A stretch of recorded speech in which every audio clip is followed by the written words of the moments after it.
Gannon's Tavern is the home of incredible wings, handcrafted cocktails, ice-cold beer, and Keno. Their innovative tavern menu features seafood, great sandwiches, steaks grilled to perfection, and stunning specialty dishes. There's no better place to watch your favorite New England pro football team than Gannon's Tavern, in their large bar or outside on their covered deck, complete with TV and sound. Gannon's Tavern, 959 Burses Way, Hyannis. Like them on Facebook and Instagram. Yes, soon at Gannon's Tavern. With Hood Milk, you can trust your family is getting high-quality milk in every nutritious and delicious drop.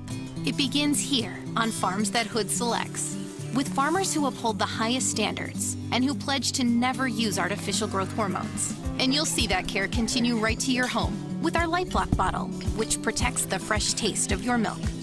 At Hood, we never stop caring about our milk because you never stop caring about your family. Always good, always Hood. Welcome to Spillane Field in Wareham for a big Friday night showdown in the West Division between the Hyannis Harbor Hawks and the Wareham Gatemen here on Harbor Hawk Baseball Network. And welcome up into the cage on top of the visiting dugout here in Wareham. I'm Zach Berman alongside Bria Losick. And before we get into tonight, Bria, we were with the Fremont Move, the Expedition League, now the Independence League, last summer. 1 year later, just to go completely off script, how cool is this? It's a dream come true, Zach. I think neither of us would have thought that we would both be calling a game together, especially on the Cape, especially for one of the best teams in the Cape League right now. So couldn't be more grateful, especially to have you by my side. Oh, thank you so much. Well, to dig into the stats, last night the Harbor Hawks out-dueled by the Falmouth bullpen, a 3-2 loss. They still are a game back, or half a game back, should I say, of Katuitt, who also lost last night. The Hawks and Cavaliers not the only two teams in the race anymore in the West, as Bourne has climbed back in. They're now a game back of Hyannis. But enough about that. We're just going to dive straight into this one. And the Harbor Hawks will face off against Timothy Manning, formerly of Florida, now of Arizona State. And the lineup he will face: Mitch Jebb leads off at third base, Mike Sirota batting second in right field, Cole McConnell batting third at center, George Corona batting in the cleanup spot and catching, Christian Moore batting fifth and DHing, Dom Patelli batting sixth at short, Tito Flores batting seventh in left field, Phil Matulia batting eighth at first base, and Riku Nishida in the nine hole at second base. And your defensive alignments for the Gatemen: in the outfield left to right, Hogan Windish, Owen Diodati, and Alan Rodden. And in the infield at third base, Derek Fabian. At shortstop, Blake Wright. Second base, Brian Padilla. And at first base, Max Anderson. It is Ryan Campos behind the dish.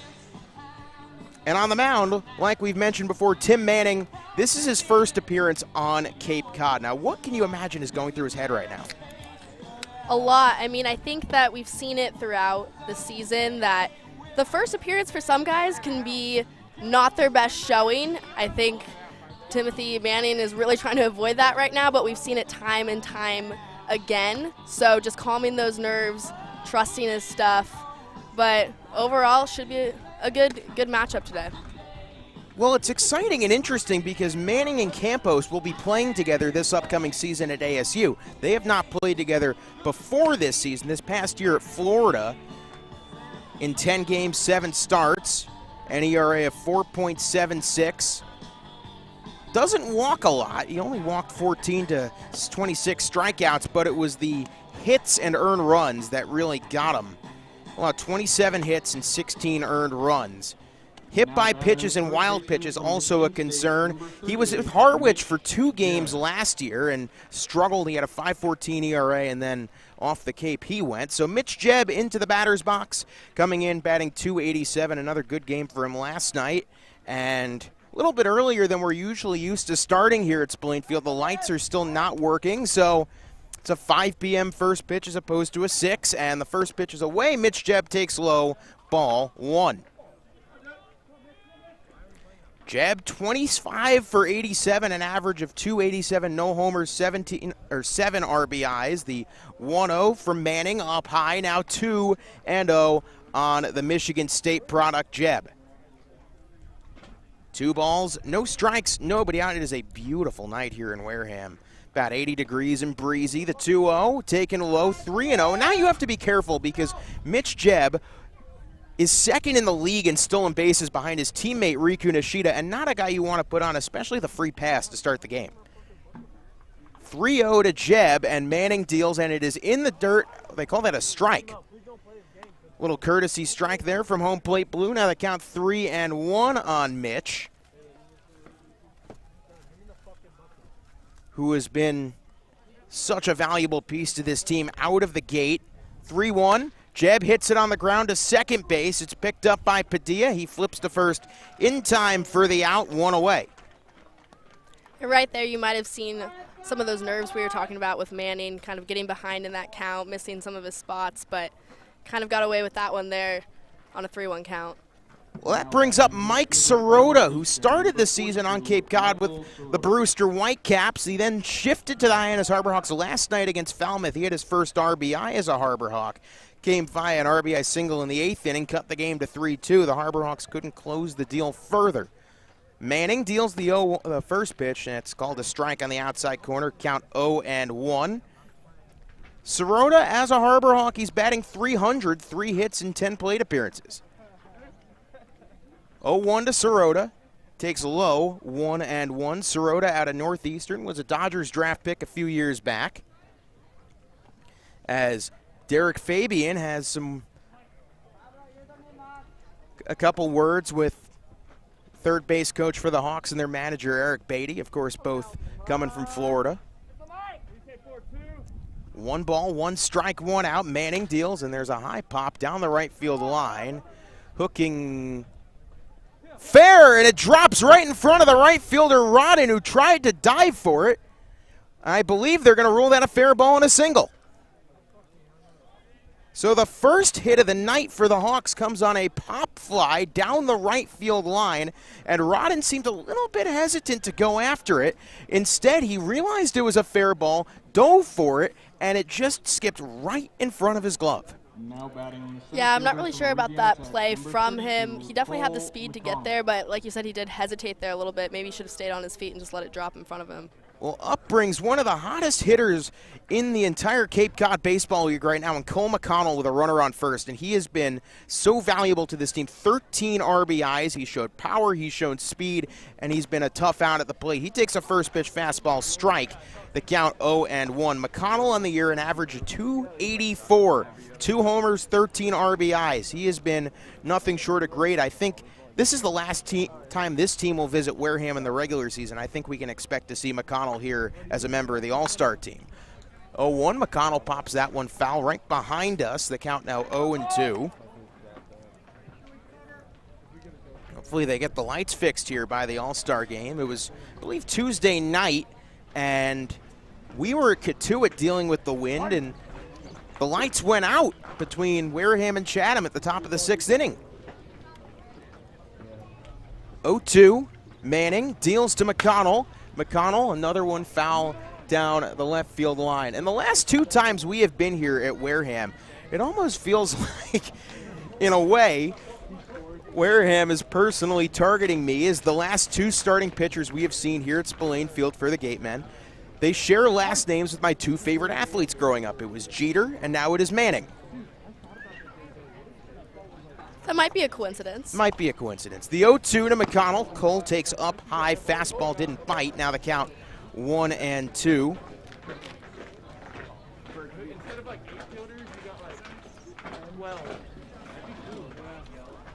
Runner off of first is Mike Sirota. Cole McConnell, who's batted .304 in this last week. The out would be at home. Here's a delivery from Manning, and McConnell swings and misses. Nice breaking ball from Timothy Manning for the second out of the inning. And that brings up the newest Harborhawk position player, George Corona, who had a ridiculously good season at Louisiana Tech this past year. 16 home runs, 62 RBIs, 62 games played. So he averaged an RBI per game. Runner off of first, 2 outs, first pitch to Corona. He hits it on the ground to short. Fielded by Wright, he makes the easy play over to Padilla to retire the side. So the Harbor Hawks get a hit, but can't do anything with it. No runs, one hit, one left on. After half an inning of play, it's Magdal Cotto time here at Spillane Field on Harbor Hawk Baseball Network. Hey, Mama, what's up? Did you switch my service from Verizon to T-Mobile? Yep. T-Mobile has the only nationwide 5G. Well, Mr. Know-It-All, let's see if you right about that. Mama. Hey, Mama, I'm working. It works at the pie shop. T-Mobile's 5G works inside and out. Hey, what you need, Mama? I'm trying to watch the game with my boys. It works in the park. Oh, okay. Mama? It works at the aquarium, in the parking garage, at the beach, in the elevators. It works in the movie theater, too. Oh, shush yourself. I'm talking to my baby. You're driving me crazy. I was just calling you to say thank you, baby. I love you. I love you too, Mama. Yes, Mama. It works in the kitchen. Tell Mama. Mama? 5G, it works in the club. Who are you on a club with? All about it. Tell Mama. Welcome back to Wareham. It's the bottom of the first and a scoreless tie. And on the bump for Hyannis, a familiar face both to us here in the broadcast booth and these Wareham Gatemen. That is Magdal Cotto, who has faced Wareham seemingly every time he's pitched, and he has been fantastic.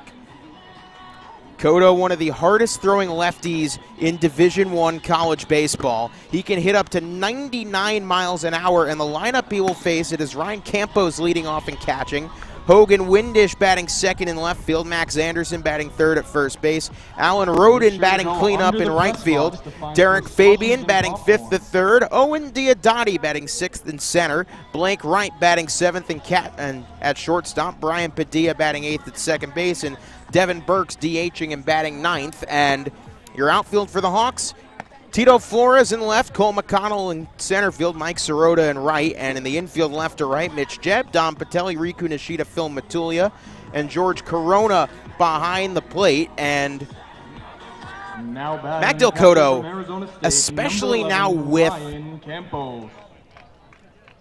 the loss of Brody McCullough, he's got to be that Friday night guy. And he definitely has the potential to be. He has a 2.11 ERA with the Harbor Hawks so far, and big strikeout guy. He has 23 on the year already. Magdal Cotto will face off against Ryan Campos. Lefty catcher, first pitch, it's hit hard on the ground past the diving glove of Matulia into right field for a base hit. Could be extra bases. Charging is the throw, and it is not in time. So Magdal Cotto surrenders a lead-off double to Ryan Campos, and out of the gate, he's got to deal with a runner in scoring position. Now batting the left fielder from North Carolina Greensboro, number 18. Campos came in 211 on the year. That's only his 17th hit on Cape this season. But now that gives way to a dangerous hitter in Hogan Windish. Windish now 276, started off really hot, bit of a slump as of late, but he's still one of the best hitters on this Gateman team out of UNC Greensboro. Campos speedier than usual for a catcher, so we'll see if he tries to run. Corona is shown to have a good arm thus far. Cotto, lefty righty, first pitch deals outside 1-0.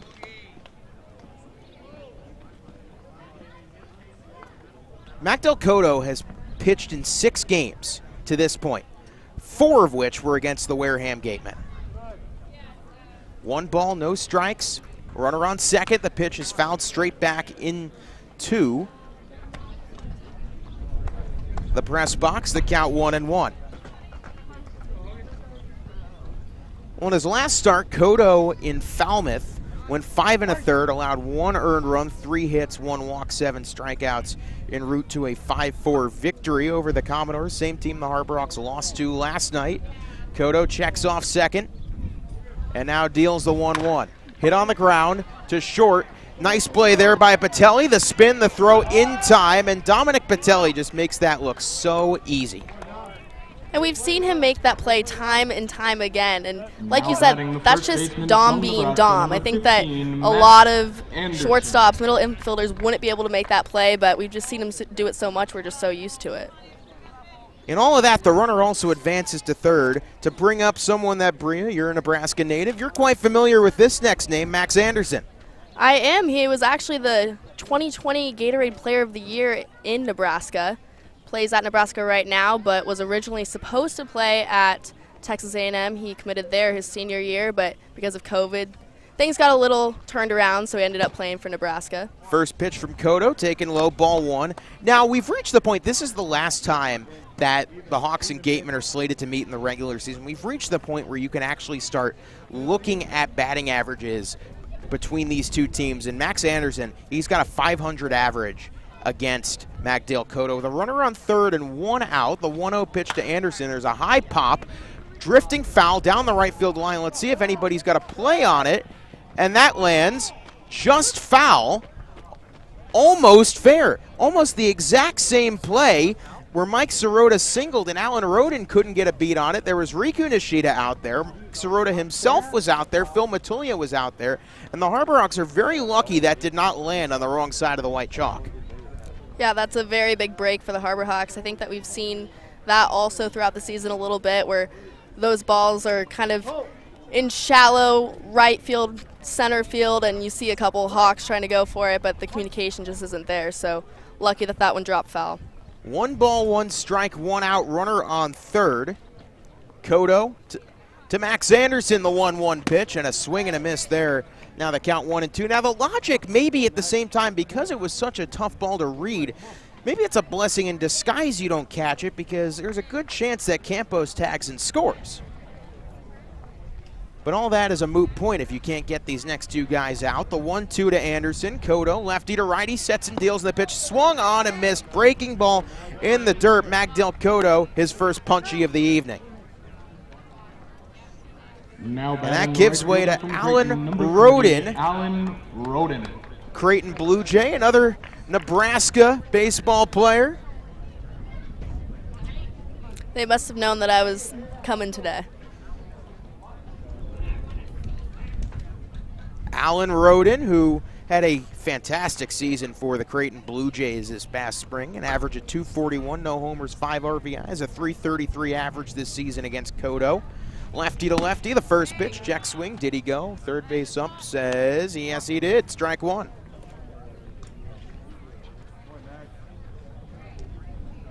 Roden this past season at Creighton, ridiculous, an average of .387 in 49 games, 4 homers, 46 RBIs. He was great, but here he's in a position where he's got to bring home this leadoff runner. The 0-1 breaking ball misses a little bit inside, count 1-1. So Ryan Campos reached on a double right down the right field line. He advanced to third on the ground out by Windish. Anderson strikes out. Now here we are.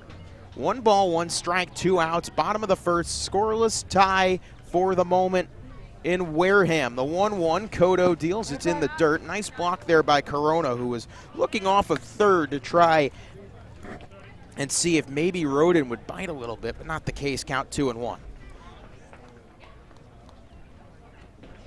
2 balls, 1 strike, 2 outs, bottom first. Here on Harbor Hawk Baseball Network, a win and a Katuitt loss, and once again the Harbor Hawks could jump the Kettleers for first place.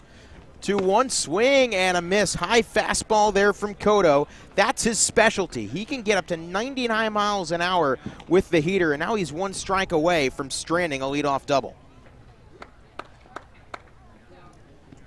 2 balls, 2 strikes, 2 outs, bottom of the first. A runner off of third, Ryan Campos. Magdale Cotto in against the Creighton cleanup man, Alan Roden. Cotto, the 2-2.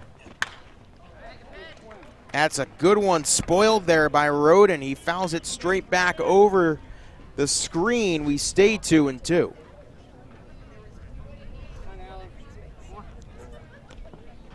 Let's go again.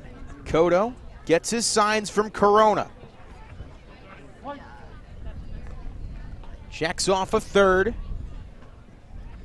Sets. Shakes another one off.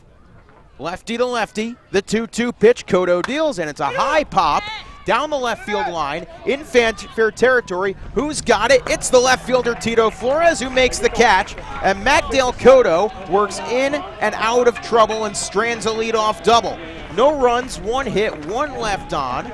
After 1, no score here from Wareham on Harbor Hawk Baseball Network.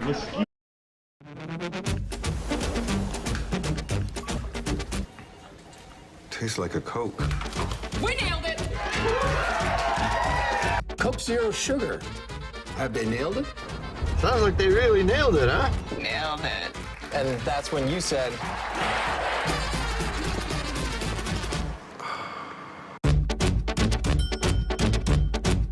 So it really tastes like a Coke. Yeah, that's the point. When it comes to buying or selling a home, you need a partner, not just an agent. For over 50 years, Gibson Sotheby's International Realty has set the standard in excellence and performance. A seasoned team that has thrived throughout all markets. Our agents live and work in your neighborhood and understand you. We are over 170 agents strong, backed by an in-house marketing team and global reach that is second to none. From studios to penthouses, purchasing to renting, our team provides unparalleled real estate services.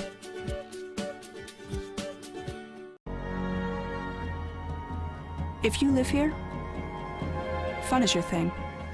If you live here, tough is your thing. Smart is your thing. Caring is your thing. If you live in Massachusetts, community is your thing. Since 1972, the Massachusetts State Lottery has provided over $25 billion to help cities and towns with the things they need most. If you live here, giving is your thing. Welcome back. Top of the second inning here in Wareham. A scoreless tie. Zach Berman, Bria Losick, and once again we give nothing but well wishes to one of our broadcast partners, Drake Toll. Still a touch under the weather. He should be back in the not too distant future. Drake, don't worry. We'll save you some post-game chilies. Well, for the Harbor Hawks, it's 5, 6, and 7. Christian Moore, Dom Patelli, Tito Flores to lead off against Tim Manning, who got in and around a one-out single in his first inning as a member of the Wareham Gatemen. I was almost about to say on Cape Cod, but gotta get this one out of the way. Wareham is not on Cape Cod, no matter what some might say. It's on the other side of the canal. Christian Moore steps into the batter's box, and Manning, lefty to righty. First pitch to Simo takes for an outside called strike 1.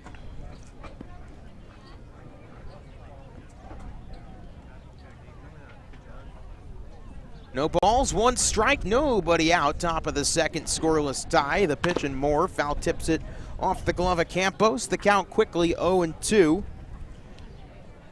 on Christian Moore, who's sitting at 163 on the year, 7 hits and 43 at bats, 4 RBIs, and something he wants to cut down on are those strikeouts. He's got 15 of them on Cape Cod as Campos walks it back out to the mound to Manning.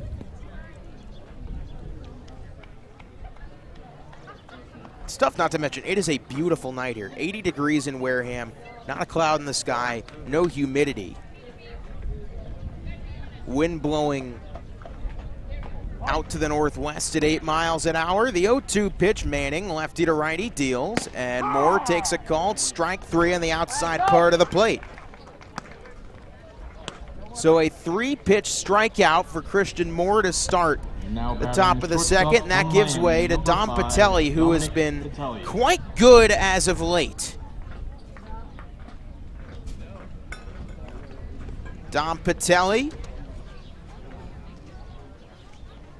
steps into the batter's box now, an average of 253. He takes the first pitch outside, ball 1.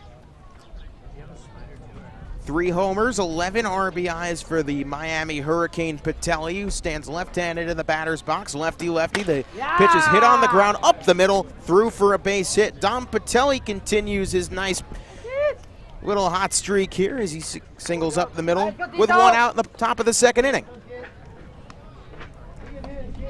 Good piece of hitting there by Dom, and that brings up Tito Flores, someone that, Bree, you would really like to see his bat get going again. Yeah, he was one of the first Harbor Hawks to really get hot at the beginning of the season. Has kind of tailed off a little bit, but Tito has been Mr. Reliable a lot for Hyannis. Hopefully he gets back to being that soon. His average down to 250, 2 homers, 7 RBIs, lefty to righty. First pitch to Tito, and he swings through it and fouls it away. Count 0-1 to Flores. Batelli is a steal threat. As you look at the numbers, he has already swiped 8 bags this year for the Hawks. He swiped 9 for Miami this past spring, so he's 1 stolen base away from tying his collegiate output from this past season. He has really shown that heads-up base running is one of his biggest strengths. I'd say it might be a team-wide strength. The 0-1 and a high pop, shallow infield. Getting back on it is Padilla. He's called off, and oh boy, Diodati had to twist and turn to make that catch, but still makes it nonetheless. 2 down in the top of the 2nd inning. So Tito goes down, and in comes Phil Matulia, who's playing first for the time being in Nolan Shonwell's absence. Number 26, Philip Matulia. Matulia, 145 average on the year, 1 homer, 5 RBIs. He's really shown that versatility and leadership, his biggest fortes. You know, Drake, you brought it up in the comments section yesterday. I know he's not here with us right now, but he said, is he the most versatile Hyannis Harbor Hawk? He has played every outfield position. He's played first base, and he's pitched. Runner goes, the pitch taken for ball 1. The throw to second is not in time. So Dominic Batelli ties his career high, single season career high, with his 9th stolen base as a Hyannis Harbor Hawk. So now a runner in scoring position for Matulia. 1 ball, no strikes, 2 outs. Lefty-lefty matchup. Manning gets his signs, checks off second, and delivers. Matulia takes low, 2-0. And this is a big at-bat because Matulia also happens to have speed, but that doesn't discount the fact that Riku Nishida, the most difficult hitter to get out on Cape Cod, is in the on-deck circle. 2-0 the count on Matulia. With a runner off a second. Manning checks off second. There goes Batelli. He's running, and it's fouled away. Batelli would have been in at third, possibly without a throw, but now the count 2-1.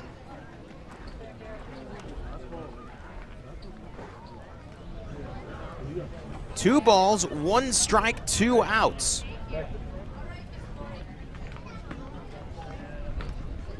As Tim Manning now steps off of the mound, gets back on, gets another sign from Campos, nods, and sets in. Runner off a second, Batelli, the 2-1. Breaking ball, misses a touch inside, now the count 3-1. Now you can really start to hear that wind pickup. It's blowing out into right field right now. The Harbor Hawks coming into tonight leading the league in walks with 116. Right behind them, though, the Wareham Gatemen, 113 in second place. These two teams walk a ton. The 3-1 pitch to Matulia, high fly ball, deep right field, Roden back, still back, it is gone! Phil Matulia crushes a 2-run homer to right field, points towards the bullpen, and the Harbor Hawks a 2-0 lead in the second. He got a hanging breaking ball there from Manning, turned on it and sent it just to the left of that scoreboard in right center field. And what is going on with these Harbor Hawks, Zach? Suddenly, the power is showing. The Harbor Hawks came into this game with 12 home runs. It's good for 7th in the league. Wareham, 11 home runs, 9th in the league. This bullpen adores it. That's not from the dugout. That is from the Harbor Hawks bullpen and left. And Phil Matulia lifts up the helmet. And this team is absolutely loving it. So it's 2-0 Hyannis, top of the second. And the first pitch to Riku Nishida taken up high for ball 1. So Tim Manning, welcome to the Cape Cod Baseball League. Riku Nishida, 272 average on the year. The 1-0, Riku takes low, not chasing that, 2-1. Well, that home run really speaks to Phil Matulia's plate discipline because it was the 2-1 pitch that he took just inside. Most batters on Cape Cod, they're going to swing at that. 2-0 pitch. Riku takes a called strike in the inside part of the plate, the count 2-1. But instead, Matulia holds up, doesn't take the pitch, and that completely changes where Manning has to put that 3-1. The 2-1, Riku lines it to left field, base hit. So how about Riku Nishida getting on, and now you have to contend with his speed with Mitch Jebb at the plate.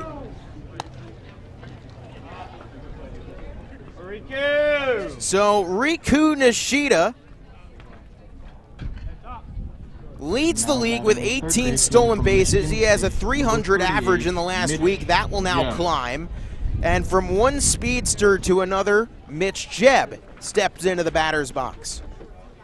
2-0 Hawks, top of the second off of Phil Matulia's second bomb of the year. Jebb takes a breaking ball, misses a touch inside, 1-0 on the Michigan State Spartan Jebb. And if you're Riku, I think you're already up 2-0. You've shown the ability to steal. You've already seen one Harbor Hawk swipe a bag this inning as the throw back to first is spiked by Manning. Riku will go at least to second. They're going to wave him to third, and now he's going to turn back. That might have been the right decision because Anderson's got a good arm. He typically plays third, but throw gets by him at first. He runs to get it, and Riku Nishida might have been out at third had he tried to get the extra base. But now Bria, a runner in scoring position for Mitch Jebb. And that throw to first kind of right in front of the bag, I think that it spiked down a little bit on the cement. There's not dirt in the infield here at Wareham. It is gravel. The 1-0, high pop by Jebb, foul right field side over us, 1-1. That had to be, just to go back to the Matulia home run. What a moment, you know, he's rounding second. We haven't really seen the Harbor Hawks celebrate home runs that much. Matulia, he takes the helmet off. He's into the left field bullpen. Remember, the Harbor Hawk armbar is behind the left field fence here at Spillane Field. And the bullpen's going nuts. They love it. And Matulia, after he got back to the dugout, he came back out and almost gave like a faux curtain call of sorts as Jebb takes an inside corner pitch called strike count 1-2. And for someone that has been a leader in this clubhouse, a leader in the dugout, and maybe has struggled at the plate a bit, what a fun moment.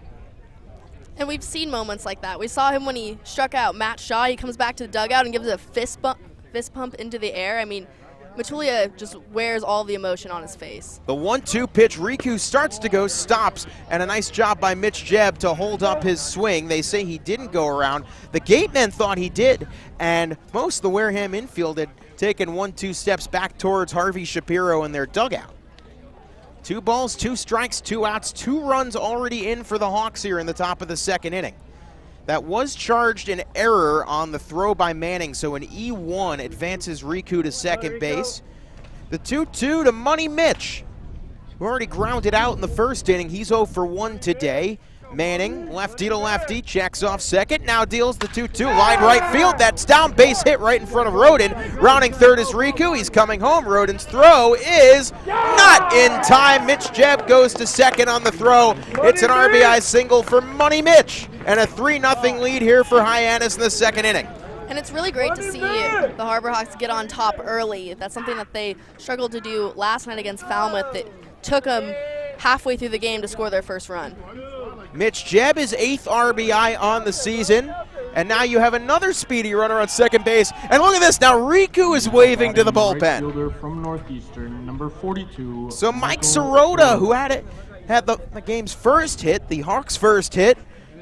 He had his first RBI as a Hyannis Harbor Hawk last night.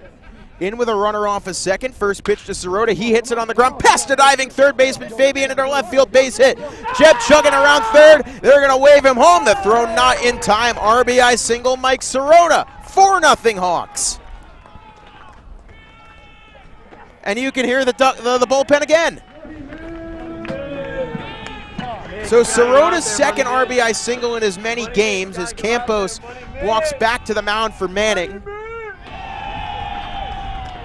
And I think the Money Mitch thing has caught on.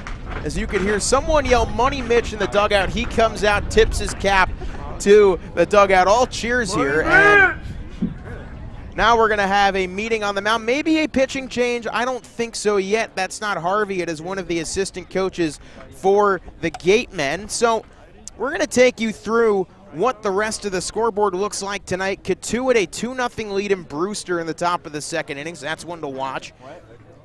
All the other games yet to start. Bourne and Falmouth tonight, first pitch at 6. Harwich and Orleans tonight, first pitch from Eldridge Park, where the Hawks will be tomorrow night at 6:30.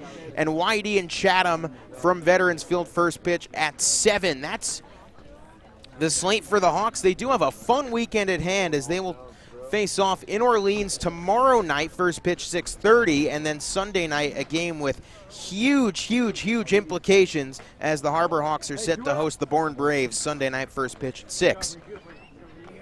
So the mound visit is over, and now Cole McConnell with a runner on first. Mike Sirota. The Harbor Hawks have put together a crooked number here in the top of the second inning, and almost all of which with 2 outs. There goes Sirota on the first pitch. It's taken. The throw to second base, not in time. A swiped bag for Mike Sirota. That pitch was called ball 1. And this Harbor Hawks team is giving Tim Manning an unwelcome welcome to Cape Cod. Or should I say right on the other side of the canal from Cape Cod. 1 ball, no strikes, 2 outs. The Harbor Hawks, their 8th base runner, or their 8th guy reaching the plate this inning, has fouled away by McConnell. The count 1-1 to Cole McConnell. He struck out in the first. And we talk so much about Mitch Jebb's speed, Riku Nishida's speed, but this newcomer, Mike Sirota, I'd say he's pretty fast too, Zach. Speed has become such a strength for the Harbor Hawks. They steal more bases than anybody in the Cape Cod Baseball League. 1 ball, 1 strike, 2 outs here. The 1-1 line to left field. That's down. Base hit. Rounding third, Sirota. He's coming home and he scores. It's an RBI single for Cole McConnell, and the Harbor Hawks have dropped 5 on the Gatemen in the top of the second inning. And now time is called. Mike, you gotta go out here, homie. Only momentarily, they are keeping Manning in the game. And that is the 9th Harbor Hawk to reach the plate today. Jorge Corona steps in as the Harbor Hawks are one guy away from now batting around here in the second inning. 5 runs given up here in the top of the second, all earned. So now Sirota is off of first. Or excuse me, Sirota just scored it. As McConnell off first, he can run as well. And Manning, not wanting to take any chances, goes back to first.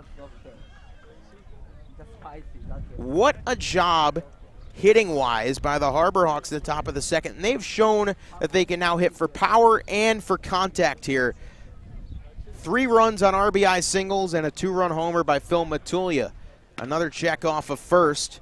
McConnell back to the bag. McConnell, RBI number 14 for him this season.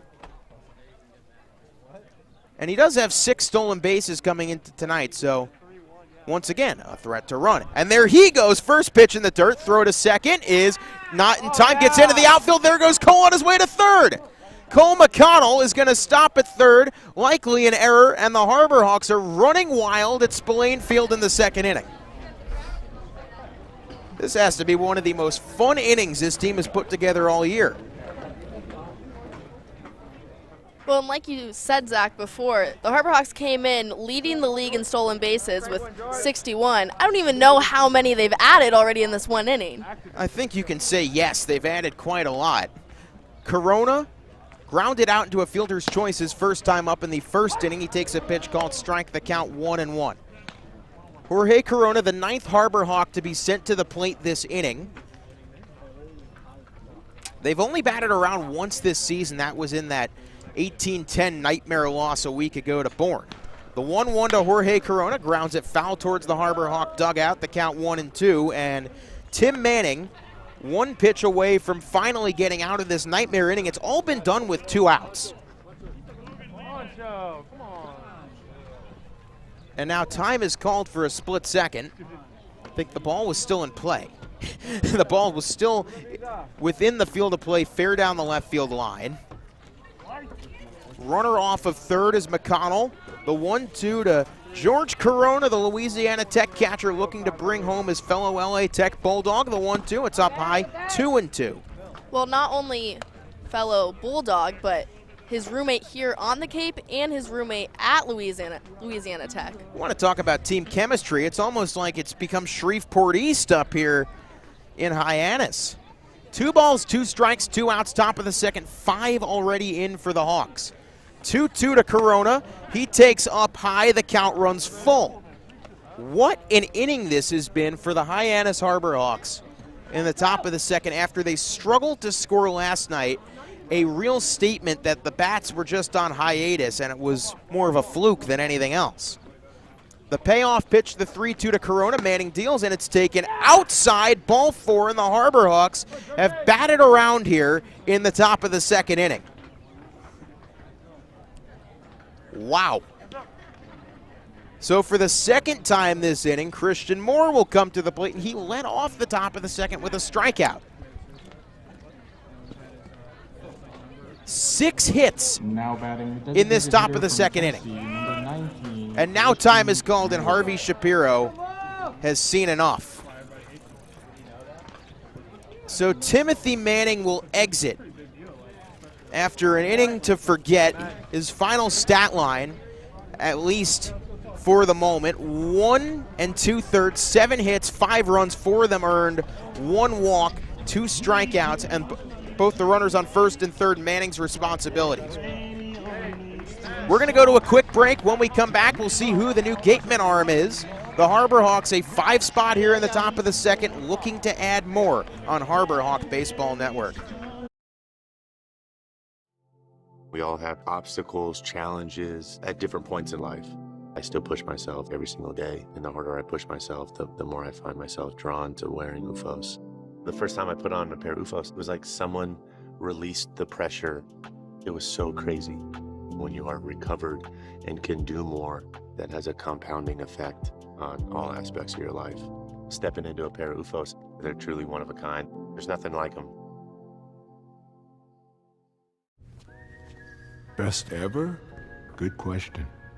Wait, why do you sound like Dr. J in your head? I've always sounded like Dr. J in my head, which means Dr. J's outside voice sounds like my inside voice? Which Coke? The doc would know. He got the world to call him doctor without going to med school. There's only one best ever.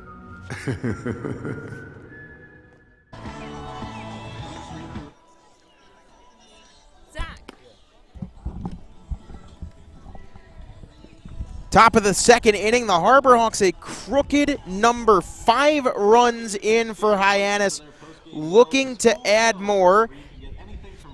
And we have a pitching change in Bria. Why don't you tell us about the new arm? Well, it's Travis Staley from Texas, San Antonio native. He comes in after his freshman campaign at Texas. Soon to be SEC Texas. But what a second inning this was. And this all started with a Dom Patelli single, and then a home run by Phil Matulia, a single by Riku Nishida, a single by Mitch Jeb that brought home Riku, a single by Mike Sirota that brought home Jeb, a single by McConnell that brought home Sirona. Now Jorge Corona works a walk, and that brings up Christian Moore against Travis Staley and Staley. 2 appearances, an ERA of 0.00 for the Gatemen in 3 innings pitched. He's allowed 4 hits, 1 run of the unearned variety, 4 strikeouts, 2 walks this past season at Texas. 34.1 innings pitched for him in Austin.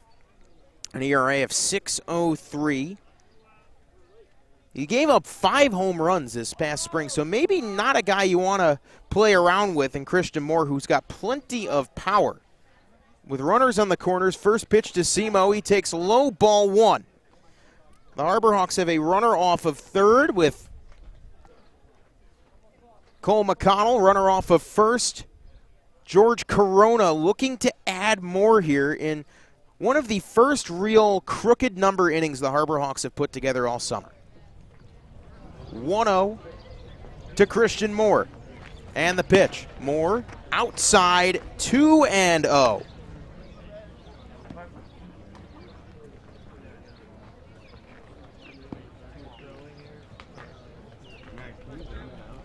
Two balls, no strikes, 2 outs. The Harbor Hawks runners on the corners. See if Moore gets one he likes here. The 2-0. Moore only got one he liked and fouled through it.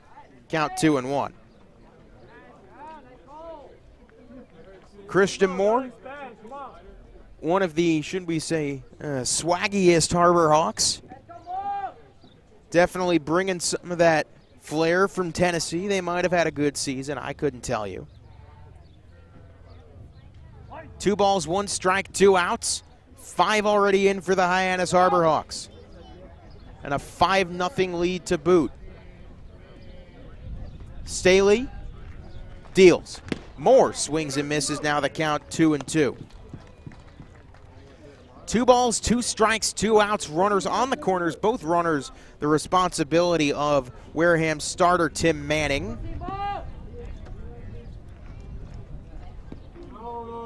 Let's see what Manning dials up here. The 2-2 pitch incoming, looking to mercifully so get Wareham out of what has been a nightmare inning for the Gatemen. 2-2 to Moore. Moore stays alive, fouls it away.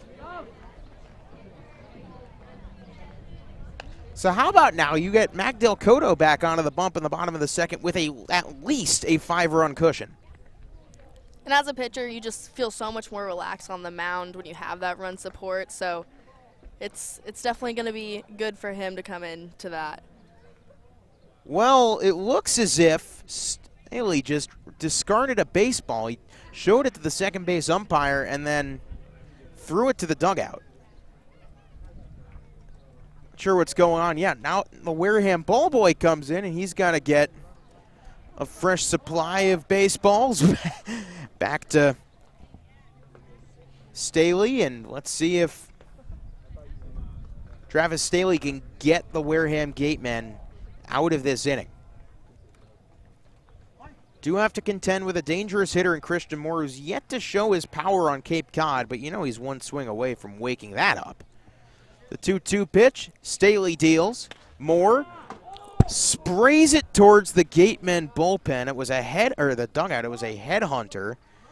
Thankfully, didn't catch anybody. Well, it almost caught one of the cameras on the first base side. Well, you'd rather it catch a camera than a person. But thankfully, it doesn't catch anything. 2 balls, 2 strikes, 2 outs in the top of the second. An inning that has gone a long, long time, and the Harbor Hawks have put together a 5-run top of the second. Mcconnell off of third, Corona off of first. 2-2 to the number 5 hitter, Christian Moore. Staley gets his sign, sets and deals, and Moore swings and misses. So mercifully so for the Wareham Gatemen, they finally get out of a 5-run top of the second in which the Harbor Hawks batted around. 5 runs, 6 hits, 2 left on. After 1.5 innings of play, the Harbor Hawks 5, the Gatemen nothing on Harbor Hawk Baseball Network. Diet Coke? Who are you, my mom? You should be so lucky, because you know what moms do? Well, I suppose we should start with the whole giving you life thing. It seems like that should be enough. No? Okay. What about her ability to send shockwaves through the neighborhood without saying a word? Or whip up a ridiculous handmade costume that you forgot to tell her about? Not to make you happy, but because she had a reputation to uphold. She invented rideshare, called it carpool, and did it for free. She didn't need those dating apps either. You copied her jeans, her spin, her shoes, her scrunchie, and whether you realize it or not, her music. Why not? Oh, and she can win any argument in 4 words. Because I said so. Everything you're trying to do, she's already done it, did it better, and she did it with a Diet Coke in her hand. So, drink what your mama gave you. Well, finally, welcome back to the bump, Magdale Cotto, who's now got a 5-run cushion to work with. and a 5-0 lead here in the bottom of the second for the Hyannis Harbor Hawks.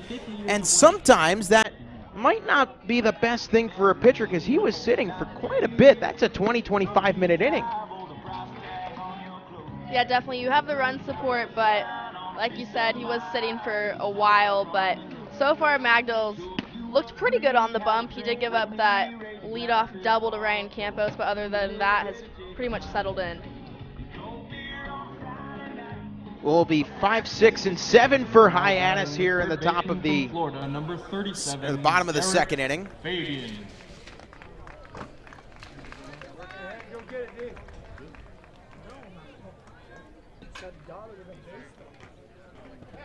Derek Fabian, the Florida product, was chatting it up with Eric Beatty for most of that second inning.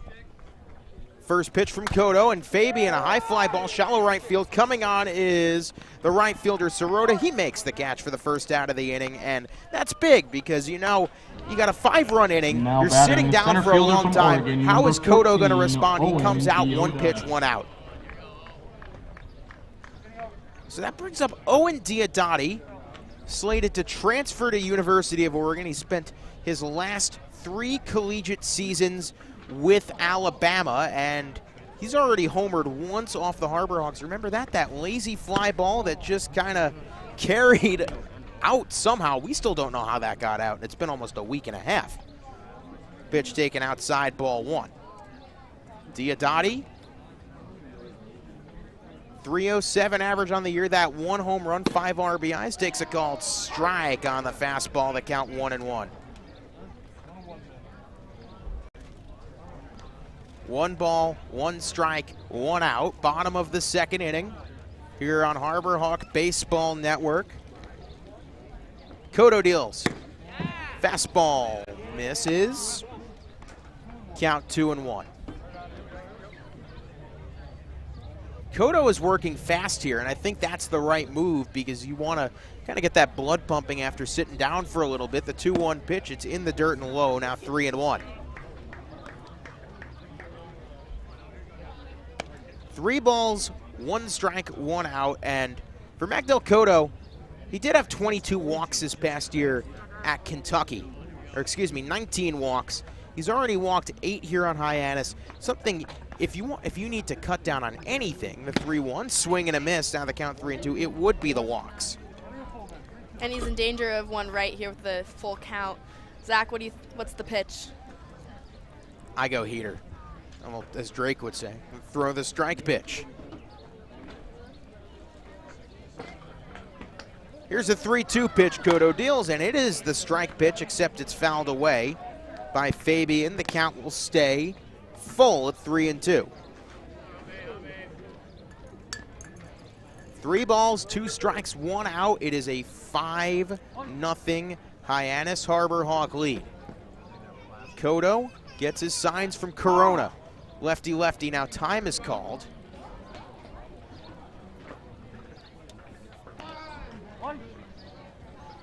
Back into the batter's box goes Diodati. 3-2 payoff pitch, Cotto deals. Fastball misses just a bit outside for ball 4, so Diodati works a 1-out walk to bring up the Clemson product, Blake Wright. The shortstop from Clemson, number 8, Blake Wright. Wright had a ridiculously good spring for the Clemson Tigers, a .349 average in 44 games, 11 homers, 40 RBIs. Has not been able to replicate that here to this point. 24 games, an average of 180, 1 home run, 10 RBIs. He struck out more times in 24 games here in Wareham than he did in all 44 games in Clemson this past spring. The first pitch, Blake Wright takes outside, ball 1. So let's see how the Gatemen respond here with a runner on after allowing 5 runs, all with 2 outs in the top of the second. What do you say? Right here, what do you say? Get ahead right here. 1-0 pitch, Cotto deals, and it's a fastball again taken outside, 2-0. We'll have to see Mag try and find the strike zone a bit with the Harbor Hawks leading 5-0.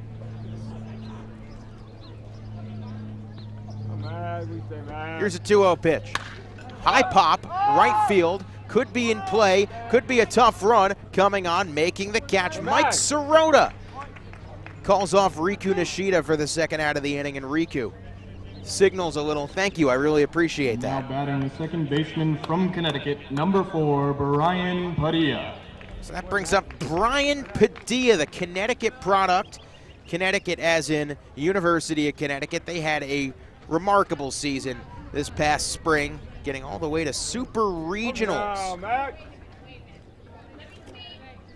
The starting shortstop for the Huskies, and he was absolutely great. First pitch to Padilla, high fly ball, shallow right field. Coming on Sirota, could be a tough play, and it drops in front of him for a hit. Mike Sirota blocks it nicely, so it's a bloop single for Padilla. The runner Diodati doesn't get any further than second, but that will continue the conga line and bring up Devin Burks. From Kentucky, number 35, Devin Burks. Devin Burks.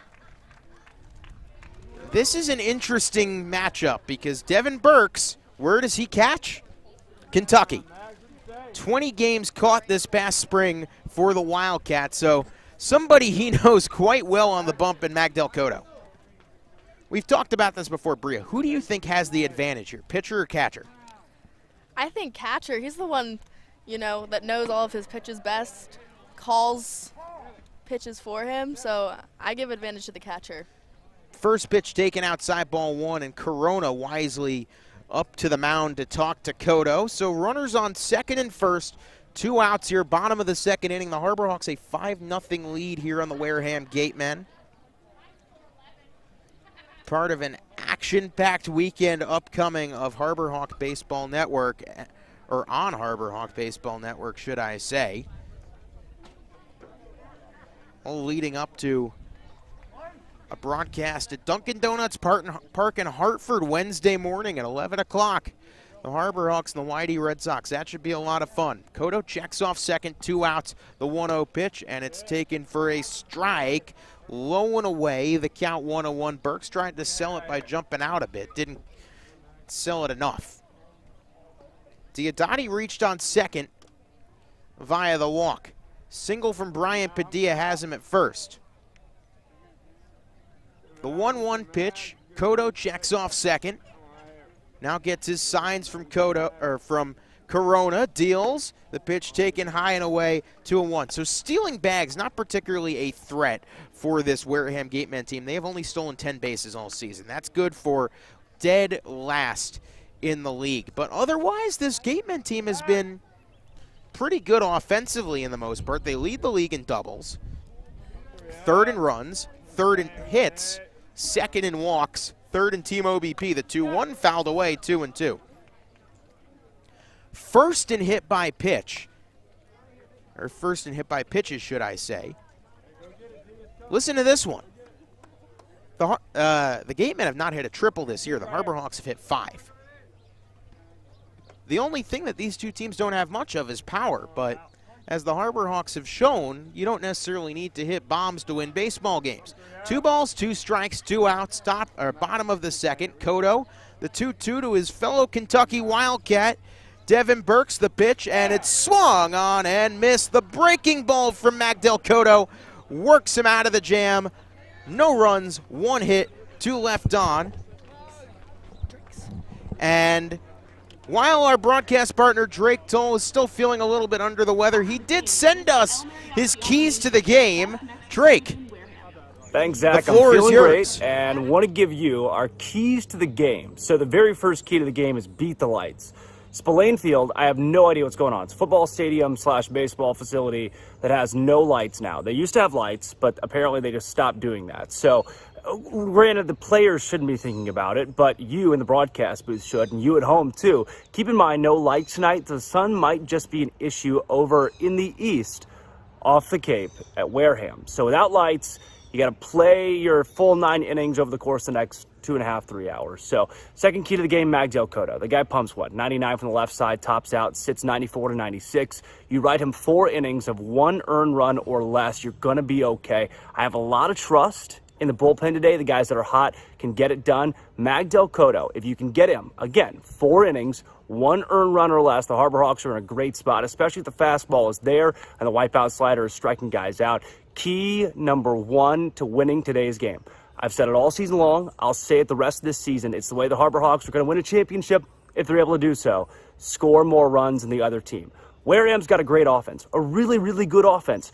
But as many runs as they like to score, they love to give up. This is a team that's going to let you score if you really want to. The Harbor Hawks have got to want to put the ball in play. They got to want to put a bat on the ball over the yard, too. You've seen an increase in home runs here recently. Rocco Pepe, Cole McConnell, Dominic Patelli. Got to hit the long ball and just score more runs than the other guys. Those are 3 keys to today's game. Number 1, beat the heck out of the lights. Number 2, Magdal Cotto gets a quality start. And number 3, score more runs than the other guys. Back to you guys in the booth, Zach. Well, thank you, Drake, as always. And may I offer a friendly recommendation: zinc, vitamin C, vitamin D, and T. As we're back in the broadcast booth, and I am joined by the youngest director of baseball ops here in the Cape Cod Baseball League for this next inning or two, and that would be Mr. Mazdak Darvari. Zebo, thank you for having me, man. Oh, of course. It's now the top of the 3rd, and the Harbor Hawks looking to outdo their last top inning where they strung together a 5 spot as Dom Patelli swings and misses on a breaking ball from Mr. Staley, Travis Staley, the count 0-1. I got Tim Manning and Travis Staley confused for a second. Manning started, got yanked after an inning 2/3. The first pitch is swung on and missed. The second pitch taken low for ball 1. So, Mr. Darvari, how are you doing here tonight? I mean, well, I'm doing great. After yesterday, it was a bit low energy compared to our usual days, which happens. The guys are tired. So it was great to come out and get, 5 runs early in this game.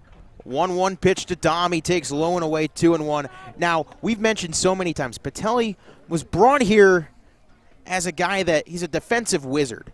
But the bat started slow. You saw the signs that maybe he could pick up, and then over the last 2 or so weeks, he's really put it together. Yeah, when we signed him, he had come off back-to-back weekends with grand slams. 2-1 pitch, Patelli fouls it away.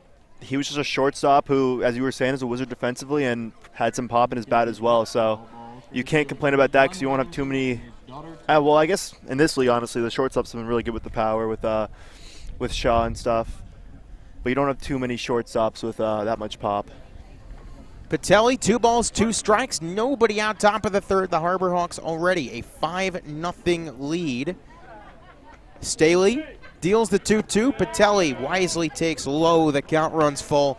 And something I noticed about Patelli, it has not been just his fielding prowess or his pop and his bat. It has been his intelligence, the way he reads the game on the base paths. Second to very few in the Cape Cod Baseball League. The 3-2, and Dom swings and misses. Nice breaking ball there from Staley for out number 1.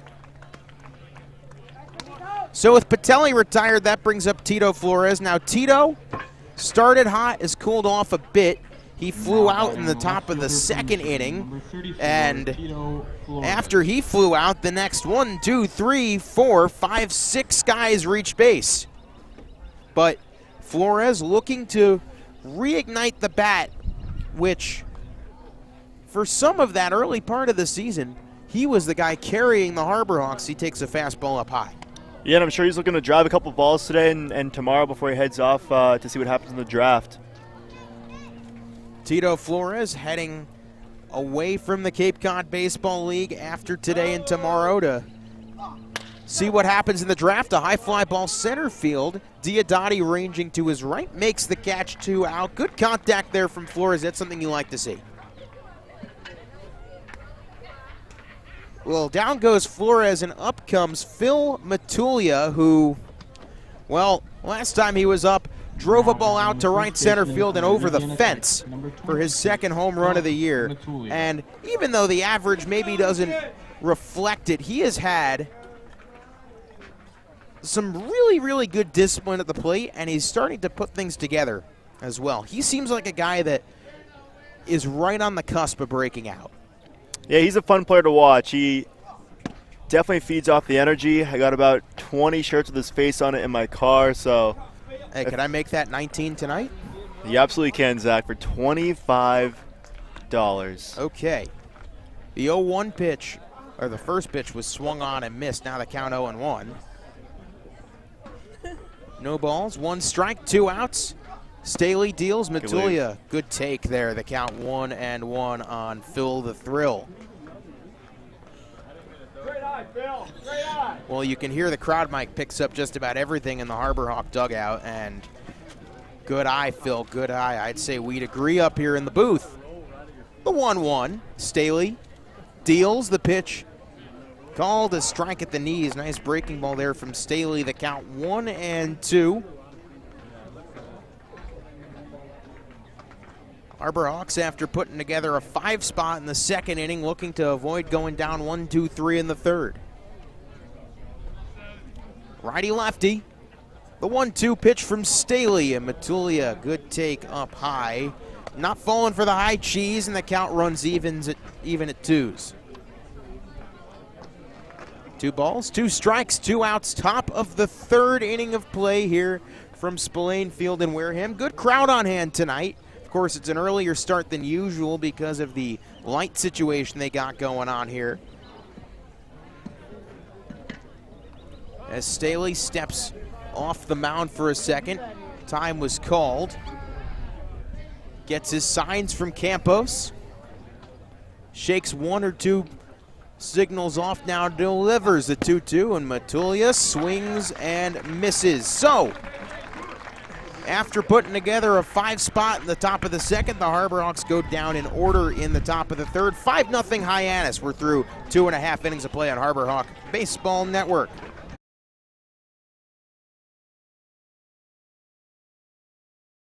That chip on the shoulder, that started at a very, very young age. People's expectations are, they're cool, they're fun, but mine are bigger.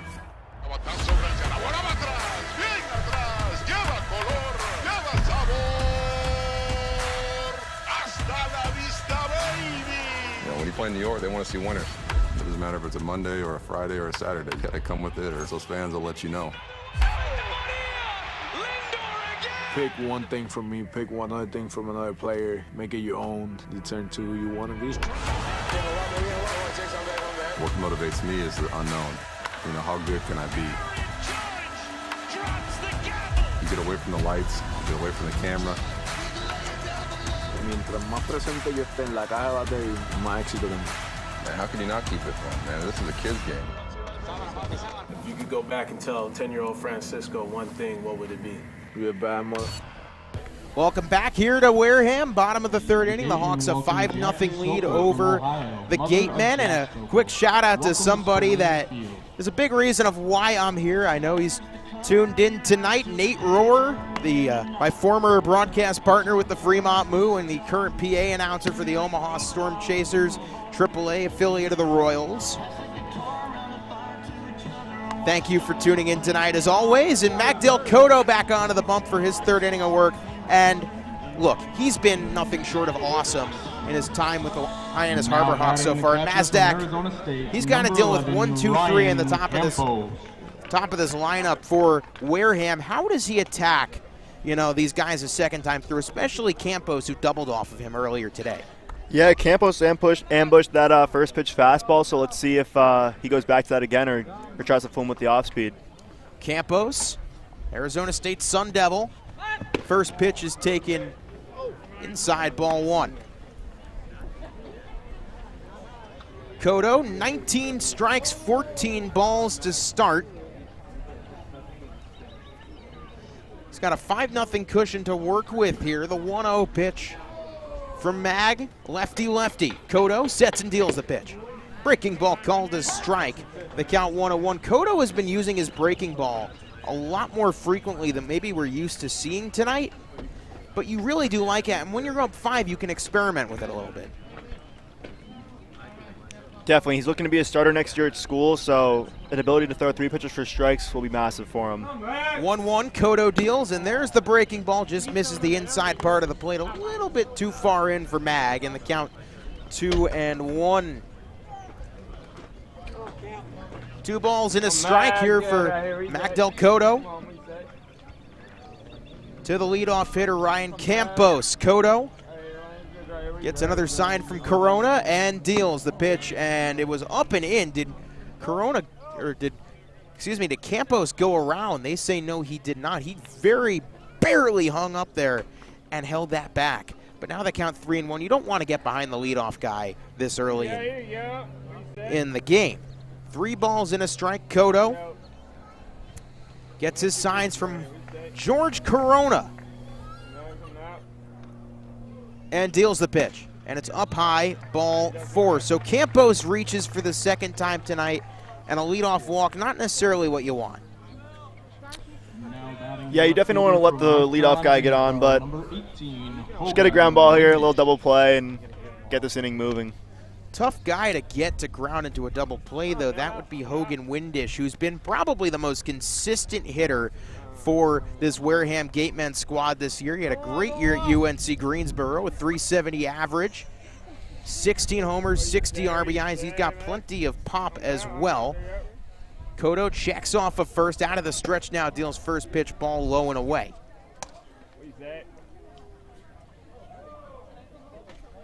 1 ball, no strikes as we give you the sounds of the ballpark here at Spillane Field.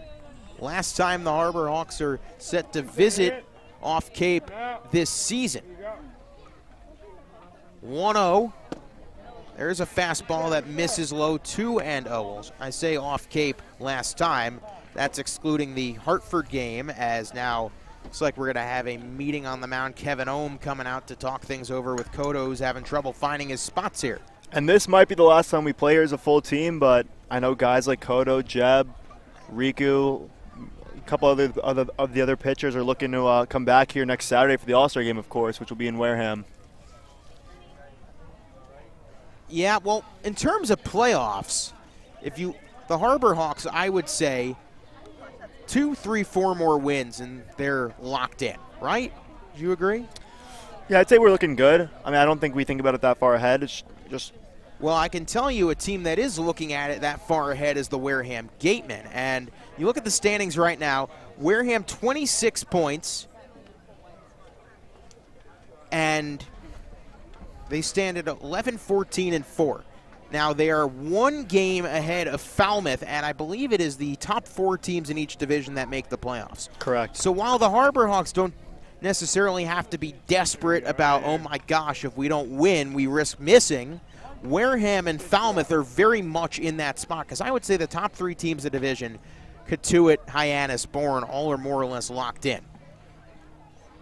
2-0 pitch now to Windish, and that just misses low. 3-0, and Magdel Cotto in danger of walking the second straight batter here to start the 3rd inning.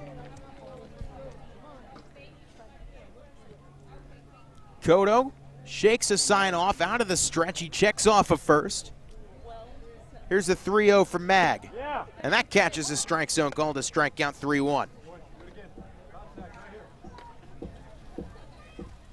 So standings-wise, every game means so much to these Gatemen, and I don't think they're going to go away quietly tonight. You really can't go away quietly when every game is that meaningful. 3-1 pitch from Cotto. It's weakly chopped foul. That's a good pitch there from Mag, and now all of a sudden the count runs full.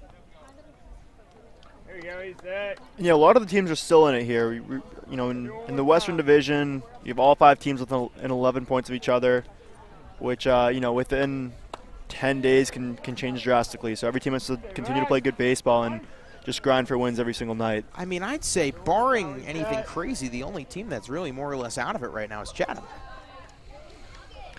Payoff pitch, the 3-2. It's up high, ball 4. So Magdel Cotto, don't usually see this out of him, walks the first 2 guys he faces here in the bottom of the 3rd inning. And that brings up a dangerous Max Anderson, who won Big Ten Freshman of the Year in 2021, the Nebraska product. Looking to do some more damage and get the Harbor Hawks a little bit uncomfortable with a 5-0 lead right now, but that can change with one swing of the bat. Let's see how Magdal Cotto attacks Anderson. Lefty-righty matchup. Anderson lines a first base pitch. That's a base hit into right field. Rounding third is Campos. They're going to hold him up after a great throw from Mike Sirota. Kept Campos at third. So it is a single for Anderson, and now a world of trouble for Cotto. Bases loaded, nobody out. Number 30, Alan Roden. And Alan Roden comes to the plate, and here you gladly trade an out for a run, whether it be a fielder's choice, a sacrifice fly, anything. But obviously you go strike out first. Weak pop-up certainly helps as well. Roden flew out to left field in the first inning. Cotto's got the bases loaded to deal with. Here's the first pitch from Mag. Breaking ball called ball one. Zone tightening up here a little bit. Off of third, Campos. Off of second, Windish. Off of first, Anderson. The Harbor Hawks, a 5-0 lead. Wareham, bases loaded, nobody out, trying to get back into this thing. The 1-0 pitch from Cotto. There's a fastball called strike at the knees, 1-1. 1 ball, 1 strike, 1 out, bottom of the third inning. Cotto shakes one off from George Corona. Gets his sign, nods again, and deals the 1-1. Fastball misses just inside 2-1. Cotto is not missing his spots, I'd say, by much at all. But we've seen that these zones can vary umpire to umpire, sometimes even inning to inning. So it's really a matter of how do you adjust? How do you respond? We'll see what Cotto does here. The 2-1 pitch to Alan Roden, and he pops it in the air. Behind us, foul. The count will go 2-2. And this is a big pitch coming. If you can strike out Roden, you're in a significantly better spot. 2 balls, 2 strikes, nobody out, bottom third. The Hawks a 5-0 lead, but Wareham looking to threaten and jump back into this thing. His signs again. And now time is called by right fielder out of Creighton, Alan Roden. Campos led off the inning with a walk. Windish followed with a walk. Anderson followed with a single, but Campos was held at third. Now the 2-2 pitch, Cotto deals, and it's hit on the ground to third. And a nice play by Jeb, who steps on the bag for 1, goes home, and the throw is off the line. As a run scores, it is an out, so you do get the force play at third. So at least you get something out of it. You do trade an out for a run here, and there isn't a runner on third anymore, but you would have liked to get 2. So it's an RBI fielder's choice for Alan Roden. By far and away, not the worst case scenario. Jabal smiles a little, I'm sorry, to his pitcher Cotto, but the Gatemen are on the board. It's 5-1. And you mentioned it earlier. We'll gladly trade the out for the run at this point in the game. But of course, as we saw against Bourne last week, no lead is safe. No lead is safe indeed. Scored 5 unassisted. Campos scores. Windish out. Anderson goes to second, and now Roden at first, and Derek Fabian, the Florida Gator, at the plate. 1 pitch away, baby. 1 pitch away. First pitch, Cotto deals. Fabian checks his swing, called strike anyway. 0-1. Big weekend for the Fabian family coming up with Judd expected to go in the top 2 rounds. Absolutely. No balls in a strike. 5-1, the Harbor Hawks lead, but Derek Fabian looking to things a little bit closer with runners on first and second. Mag checks off second and deals the 0-1. Fastball called strike at the knees. 0-2. The zone is low. The zone is low but tight. Yeah, it seems like Mag's hitting his spots in the outside corner. It seems like the zone is more towards the inside of the part of the plate. No balls, 2 strikes, 1 out. I think you go outside fastball, try and see if you can get Roden, or excuse me, Fabian to chase. Cotto checks off second. And Anderson. And now deals the 0-2 pitch, and it's lined to first base, right at the first baseman, Matulia. He can't get back to the bag in time to double off Roden, but still not a very hard hit ball, and Fabian retired on the line Now out. batting the center fielder from Oregon, number But 14. you take that 10 times out of Owen. 10. Absolutely. Nice job by Phil in his second game over there. Well, that brings up Owen Diodati, and if you can get out of this inning where you had the bases loaded and nobody out with just one run, that is a huge win for this Harbor Hawk team, but you have to deal with Owen Diodati, who has caused some problems for this Harbor Hawk team before his only home run of the season against the Harbor Hawks. With runners off first and second, 2 outs, lefty-lefty Kodo. The first pitch is a low breaking ball called to strike. Yeah, that zone. Low is getting it done tonight for Mag. And of course, last week he took that outside fastball the other way, just wrapped around the left field foul pole for a home run. When I say just, I mean just. The 0-1 pitch, Diodati swings and misses. Breaking ball, now the count 0-2. Magdil Kodo, 1 strike away from getting out of a bases loaded, nobody out jam with only 1 run in. Runner off of second, Anderson. Runner off of first, Roden. Kodo checks off second and Anderson. Out of the stretch. The 0-2 pitch. Just misses a little bit low on the breaking ball. 1 ball, 2 strikes, 2 outs. Bottom third here from Spillane Field. Let's see what Anderson does off of second. Let's see what Roden does off of first. These Gatemen don't run very often, so let's see what Kodo can do. The 1-2 swing and a miss on the breaking ball. So Magdale Kodo works himself into trouble, bases loaded, nobody out, and he only surrenders 1 run. Mazdak, how big of a win is that for this Harbor Hawk team? You know, I got 2 words to describe Mag. All-star. Some might say he's got that dog in him, but the Harbor Hawks will head to the 4th, up 5-1 here on Harbor Hawk Baseball Network. What are you looking forward to? Adding a takeout window. And more locations. Paying off my student loans. Juggling my 4 small businesses and staying sane. Raising my allowance. Finishing my painting and starting the next one. Catching a keeper. Cashing anything. Making the most of my retirement. Checking my balance and hopefully having one. Whatever you want for your family, your business, or your community, talk to us at Cape Cod 5 because we're looking forward to helping you. Coke Zero is now Coke Zero Sugar with great Coke taste. Some people were excited to hear the news. Some were skeptical. So we're not going to have the star of the show you're watching come out and say, "You'll love it." No special jingle written by this week's hottest pop star. No famous internet celebs who happen to be holding the label just so. Okay, maybe just one little pour shot. The only thing that will make you believe Coke Zero Sugar has great Coke taste is trying it yourself.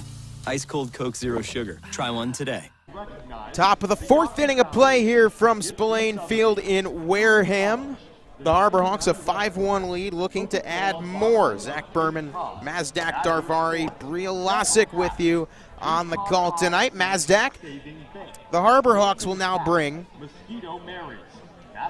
9, 1, and 2 to the lineup. A whole lot of speed in that 3. And what are your thoughts? You know, Riku Nishida, he started the season, you know, as the leadoff guy.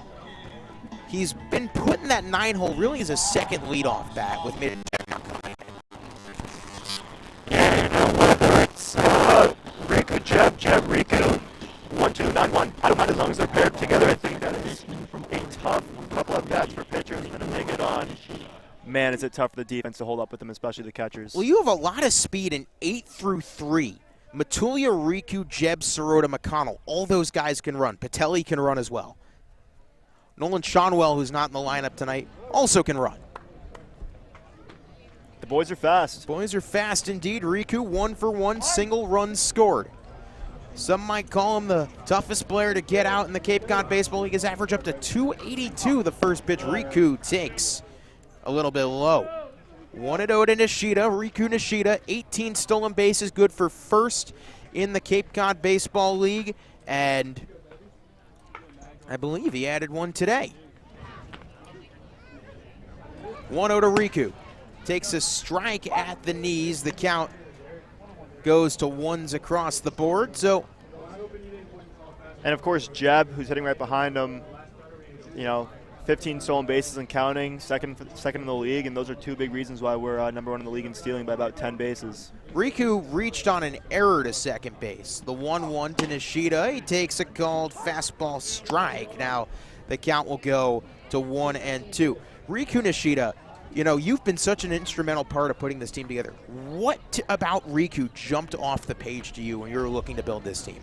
Yeah, Riku was actually signed before I already got there, and he dominated the West Coast League. He was the number 5 prospect coming out of that league. And 1-2, Nishida fouls it away. Here we go with, you know, probably one of the toughest guys to strike out on Cape Cod, but yeah, he's exactly what, you know, Nick and Zach wanted to build this team around, a guy who's fast, played good defense, high contact, you know, low strikeouts, of course. You know, he can kind of just do it all on the baseball field. He might not put it out, but that's not what wins baseball games. So. Hey, he almost put it out and do it. He did.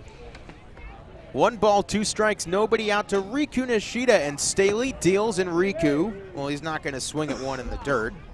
Count will run even at 2-2. Harbor Hawks 5, Gatemen 1 here in the top of the 4th inning, and an earlier than usual start at Spillane Field with their lights not working. Hopefully those are up and running before next Saturday. Well, now you also have to factor in, you have the darkness factor here at Wareham, which you haven't had to deal with in the past as Riku fouls another one away. You know, there are 3 ballparks in the Cape Cod Baseball League that don't have lights. Catuit, Brewster, and YD. Now, we've had some close calls at YD and at Brewster, and then we finally got our first light, should I say, early end of a game in Catuit with a 6-6 tie. I think it's right around the time where Catuit starts bumping starts up to 4:30. 2-2 pitch. Riku just takes inside and takes correctly. There's the Riku Nishida plate discipline at work. 3 balls and 2 strikes to Nishida, and this is just what he does better than almost anybody in the entirety of the Cape Cod Baseball League. Now the antics. Couple practice swings, gets real low, stretches, pops back up. The payoff pitch, Steely. The 3-2 to Nishida. Riku takes up and in, ball 4, and the fastest man on Cape Cod has reached base for the 2nd time today. He's just so fun to watch in the box. There's no one else like it. There is truly nobody else like Riku Nishida. Maybe not just on the Harbor Hawks or in the Cape Cod Baseball, really in summer baseball. Summer Collegiate League Baseball, I dare you to try and find another player anything like Riku Nishida. You won't. He burns more calories in the box than anyone else. That's for sure. Well, that brings up Mitch Jeb. Jeb, a ground out in the 1st, an RBI single in the 2nd. With a runner off first, Nishida, who's going to run sometime at this at-bat. We know how this works by now as Jeb calls time. Riku Nishida had trouble, you know, timing when to steal. He got thrown out a couple more times than he was used to. And since that point, he's stolen 6 bases in the last week. He's been caught 0 times. As going back to first is Staley. Of course, his season started with that, you know, single up the middle where he got thrown out trying to stretch. That was here. That was here. That's right. That feels like forever ago now, doesn't it, Mr. Darvari? It does. Season's gone by quick. It's been a ton of fun, though. That game went, what, 2 hours, 6 minutes? No mound visits, no walks. There goes Riku. First pitch, Jeb swings at left center field. That's headed for the gap. That could be trouble. It's up against the wall on the bounce. Riku Nishida rounding 3rd. He's going to come home easily. Jeb digging for 3rd. The throw is cut off. Jeb slides in head first with a triple and an RBI, and the Hawks get that run back. They lead it 6-1. Mitch Jeb to the left center field gap. I mean, Riku was flying per usual. What else can you really say at this point? Now batting the right fielder from Northeastern, number 42. He's got incredible opposite field power. That's where he hits almost all of his big hits seem to go opposite field. It's that slap swing that he has made. It reminds me a lot of Andrew Benintendi. And you always get that Superman dive into 2nd or 3rd. And the Superman dive to boot. So now a runner on 3rd, nobody out for Mike Sirota. Sirota takes the first pitch way high. He's already got an RBI single as well. Mike Sirota, 2 for 2 today. And let's talk Sirota. You know, he was with Brewster for 11 games, was released from the Whitecaps. What made you jump at Mike Sirota the second you saw him hit the waiver wire? You know, we actually liked him in the spring. I spent a lot of time going to Northeastern games as a, as being from around Boston, and I love the way he plays center field. He's got a really elite approach for such a young guy, of course. A top 150 player in his class, drafted in the 16th round, and he was, contracted with Brewster, and when they let him go, it was awesome. You got to jump on him quick and get him to Hyannis. Well, he's been awesome so far. 2-0 on Sirota with a runner off of third and nobody out. 2-0 pitch, Sirota fouls it away, and with a guy with Mitch Jebb's speed off of third, really anything scores him. A ground ball, a wild pitch, a sacrifice fly. So Sirota can really do whatever he wants here in the batter's box as long as you put it in play. Yeah, I think even the pop-up that an infielder catches, facing the outfield, I think can score Mitch. 2-1 to Sirota. Staley deals. There's a high fly ball. Shallow left center field. Coming on his Windish. He makes the catch. There goes Jebb. Windish's throw home is not in time. Jebb gets his left hand around the tag of Campos. It's a sac fly, an RBI, and it's a 7-1 Harbor Hawk lead. And you got to love that slide by Jebb, going to the outside part of the plate, just sneaking that left hand in there. That's textbook. Great slide by Jebb. So now 1 out, nobody on for Cole McConnell. McConnell, a strikeout in the first, an RBI single in the second inning. And after Staley had a really great third, a 1-2-3 third, he's run into some trouble here in the top of the fourth with 2 runs already home for Hyannis. Staley deals the first pitch. It's low, ball 1. And Cole, of course, is another guy hoping to hear his name called in the next couple of days here. Well, that would be absolutely awesome, wouldn't it? It would. I mean, the job he has done here on Cape Cod has been nothing short of impressive. I'd say he might be the rangiest center fielder in the Cape Cod Baseball League. The 1-0 pitch, McConnell takes a called strike a bit low, the count 1-1. So more run support for Magdal Cotto and the Harbor Hawk bullpen, and that's definitely appreciated. The bullpen's been used a ton in the last few days. You get the All-Star break next weekend. You get a day off on Monday. A 1-1 pitch, and it's a high pop, right center field. Rodden comes in. He's called off. Diodati makes the catch. 2 down. And from one LA Tech Bulldog to the next, here comes George Corona, and Corona brought in to replace Jacob Campbell, who's hoping to hear his name called this weekend. And what stood out about Corona to you? He was a really good defender. He frames the ball really well behind the dish. He's got some pop, too. I think he had like 16 home runs, 11 doubles at Tech. Yeah, he had a phenomenal season at LA Tech. It's become Shreveport East up here. Let's be real. And, yeah, he's a great replacement for JC, of course. First pitch, Corona takes a bit low, called a strike at the knees, count 1-0. Of course, George Corona also a JC and also wears the same jersey as Campbell, 25, so it's hard to tell them apart a little bit. Harbor Hawks, 3 LA Tech Bulldogs on the roster right now as Corona hits it on the ground to second base. Padilla fields fires in time to retire the side, but 2 more runs come home for the Hyannis Harbor Hawks. An RBI triple by Mitch Jebb, a sac fly by Mike Sirota. No runs, 1 hit, or excuse me, 2 runs, 1 hit. Nobody left on after 3.5 innings of play. 7-1 Harbor Hawks on Harbor Hawk Baseball Network. With Hood Milk, you can trust your family is getting high-quality milk in every nutritious and delicious drop.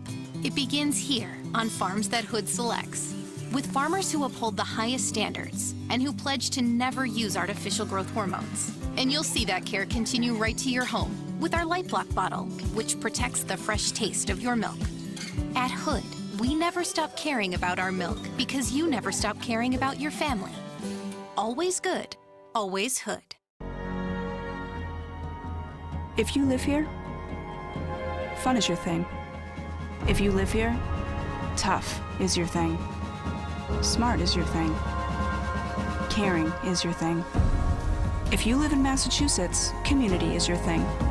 Since 1972, the Massachusetts State Lottery has provided over $25 billion to help cities and towns with the things they need most. If you live here, giving is your thing. It's now the bottom of the 4th inning, and the Harbor Hawks a 7-1 lead on the Wareham Gatemen. Zach Berman, Mazdak Darvari, Bria Losick with you on the call tonight, and Magdal Cotto, more run support for the lefty out of Kentucky. Gotta love it. Yeah, the offense wasn't happy with just 5 tonight. They keep tacking on, and that's what you like to see from this offense. Shout out to Sam Watson, one of our beloved interns here in Hyannis, who sent us the video of Mitch Jebb's head-first slide in between innings.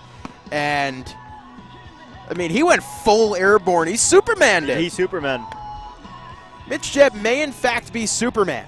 Now batting the shortstop from Clemson. So Cotto comes in after working in and out of trouble in the 3rd inning, only surrendering a run.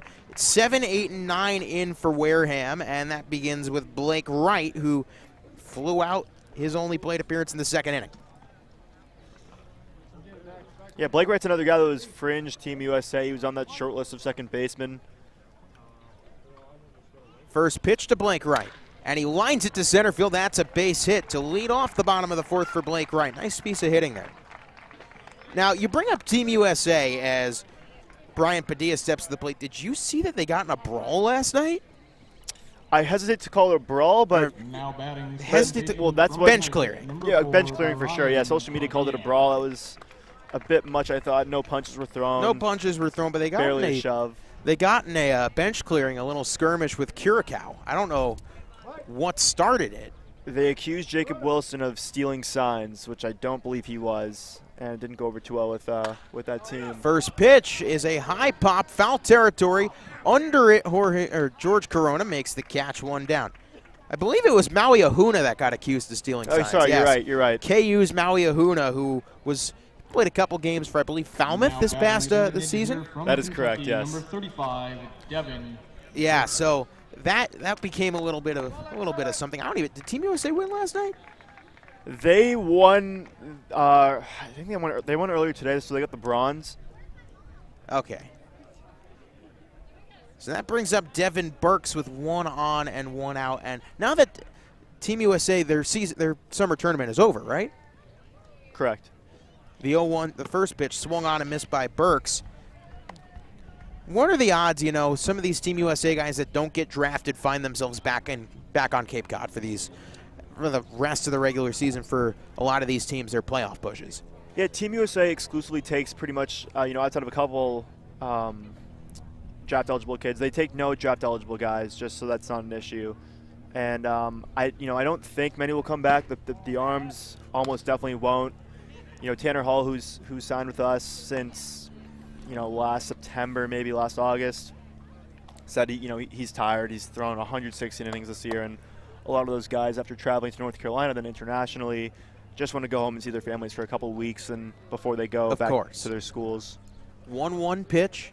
Cotto, lefty, righty, deals. It's hit on the ground to third. This could be 2. Jebb on to second, 1. On to first, double play, inning over. Mitch Jebb to Riku Nishida to Phil Matulia around the horn. 5-4-3, inning over. Well, Mazdak, we thank you so much for coming on. I'm thinking the way this game's going, hopefully you can come back in for some of the later innings. We're going to bring Bria Brackett back in for the top of the 5th. Thanks for having me, Zach. No runs, 1 hit, nobody left on after 4 innings of play. 7-1 Hawks on Harbor Hawk Baseball Network. Traffic is treacherous. There's a fender bender on the pike. Gonna be a wicked commute. The expressway's backed up to the gas tanks. Gridlock. Crawl. Snarl. Gamma. Bottleneck. Logjam. 128 is a parking lot. You'll be late for supper tonight. Keeping your car road ready is what we do best. At Sullivan Tire, we're always here to get you there. Hey, we get you there too.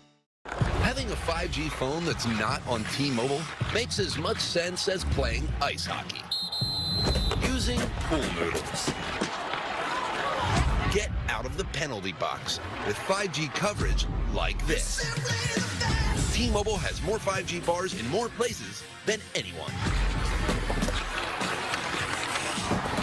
T-Mobile, more 5G bars in more places. Another reason T-Mobile is the leader in 5G. Top of the 5th inning of play. Welcome back, Bria, and welcome back to the booth. The Harbor Hawks full steam ahead, a 7-1 lead tonight. This has been an impressive performance, to say the least.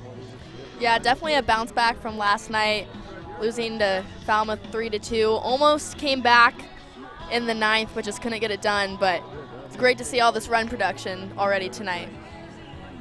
Absolutely, and the Harbor Hawks will now be facing, it looks to be a new pitcher. And for Wareham, that would be, I believe, someone we have seen before, and that would be actually no, it is still Travis Staley. What do you know? Staley back in for what's going to be his 3rd full inning of work, and we start with Christian Moore. And the Harbor Hawks have had a great day offensively, and Moore has struck out twice, so he's looking to join the party. Moore 0 for 2, 2 strikeouts, one in the second, actually both in the second inning, should I say. That second inning started and ended with him. Staley deals the first pitch. Moore fouls it straight back, the count 0-1 to Simo.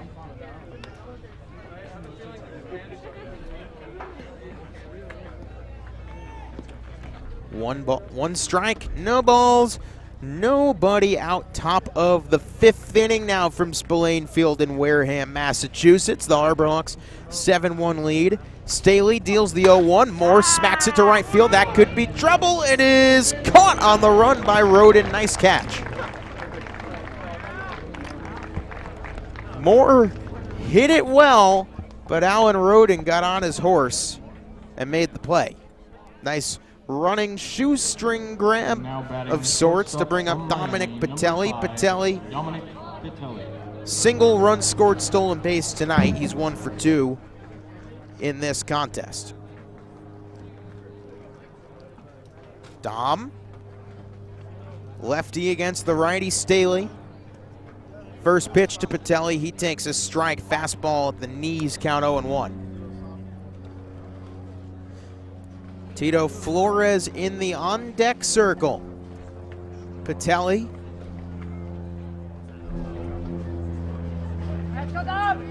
Waits in the batter's box, the 0-1 pitch from Staley. Patelli takes in the dirt, 1-1.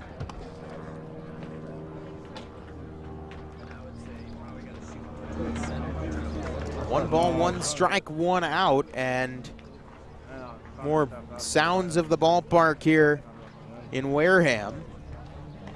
The 1-1 pitch to Dom, and Patelli hits it to first base, and right at Max Anderson will take it to the bag himself for a 3 unassisted put out, and out number 2. And with that, that brings up Tito Flores, and as Mazdak mentioned, Tito looking to possibly now batting the left fielder from get his name called sometime this weekend. So how about, a bomb for the road? Another home run or two before he heads out.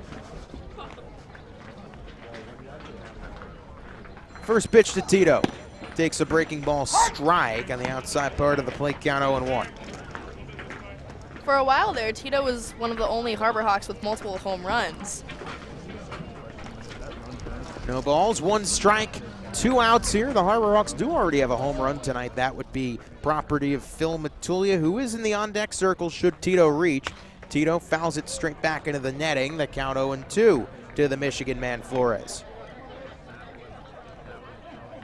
No balls, 2 strikes, 2 outs, as you're starting to get some shadows here in Wareham. I'm not used to saying that because we have no lights.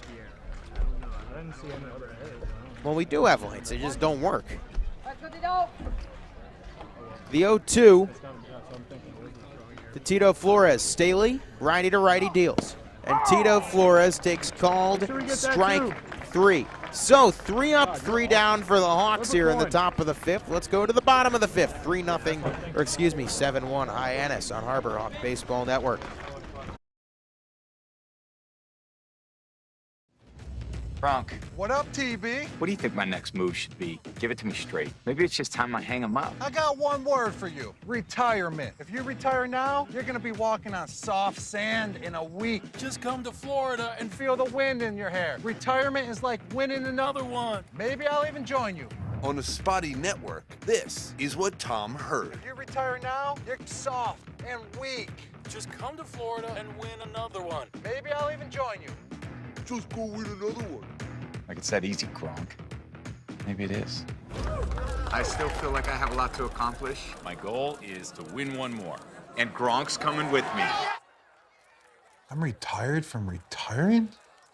Mom, where are my football pants? Don't trust big decisions to just any network. Go with T-Mobile, the GOAT in 5G. And I'm not soft or weak either. T-Mobile is the leader in 5G. Mac Del Cotto exits and Tommy O'Rourke enters, the native of Morristown, New Jersey, and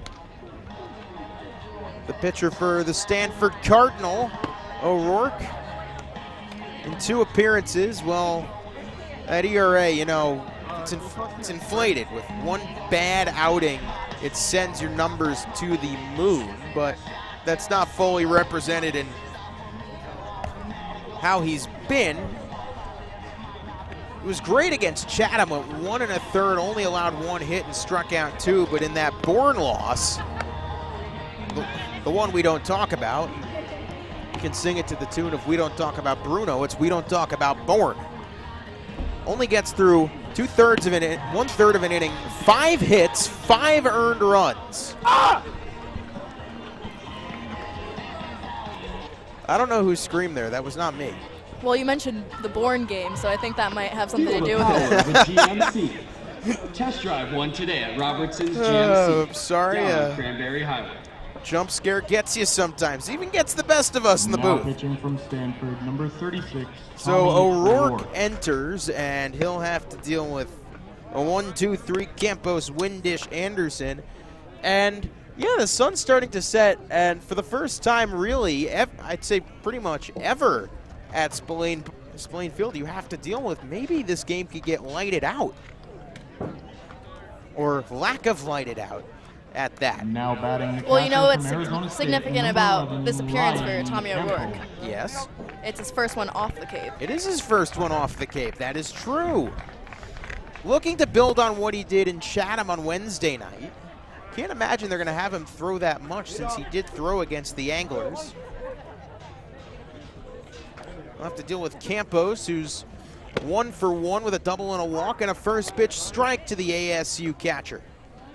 I'm sure these two have faced off against one another before. Stanford and Arizona State, both in the Pac-12, at least a conference that may or may not die at any given moment. The 0-1. There's a strike breaking ball, the count 0-2. So yeah, UCLA, USC both say, you know what, peace out, we're going to the Big Ten. Oregon and Washington could be next for the Big 12. And where does that leave Stanford, and where does that leave Arizona State? I don't know.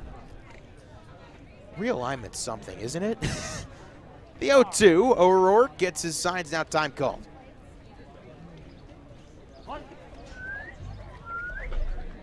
Now the 0-2, Tommy O'Rourke deals, breaking ball just misses outside. The count 1-2 to Ryan Campos.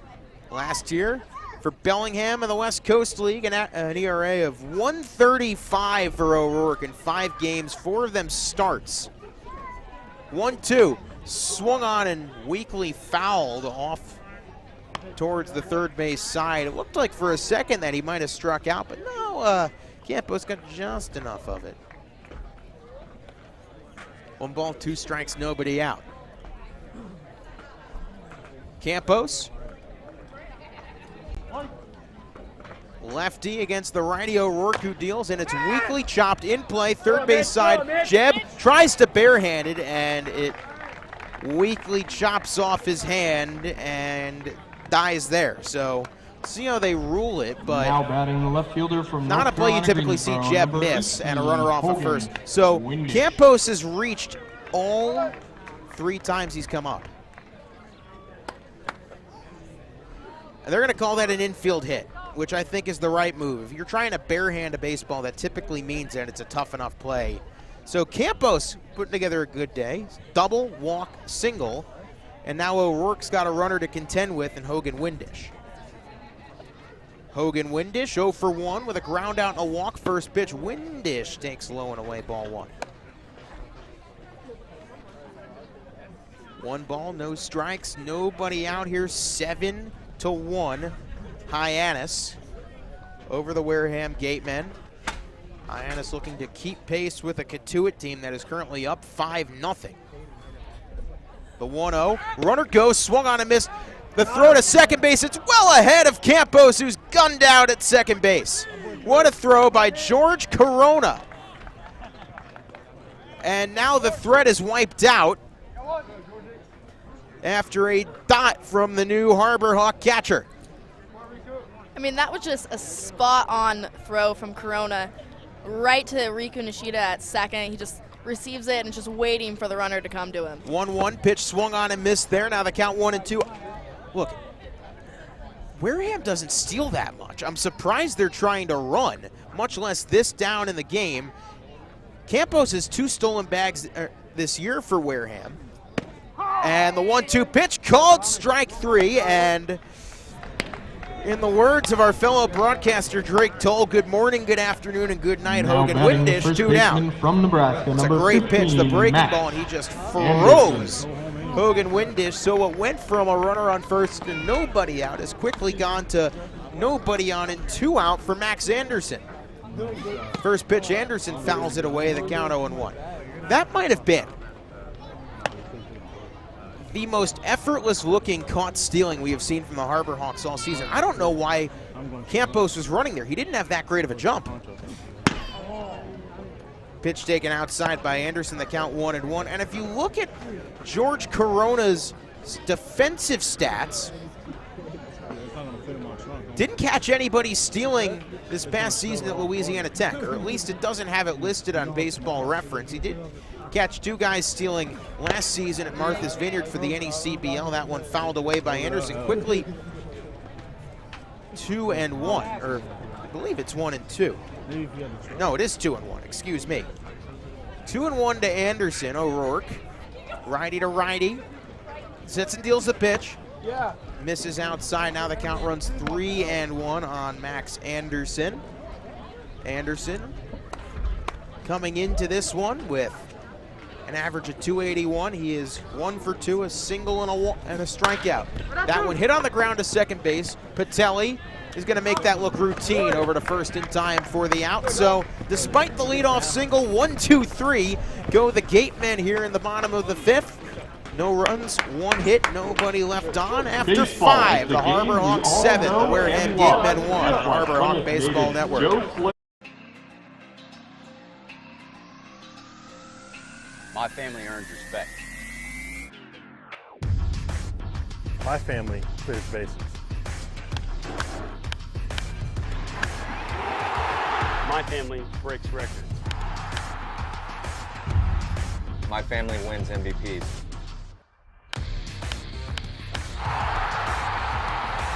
My family gives everything. My family makes history. My family wins championships. There's no family. There's no family. There's no family. There's no family like my family. Join the fam. Join the fam. Join the fam.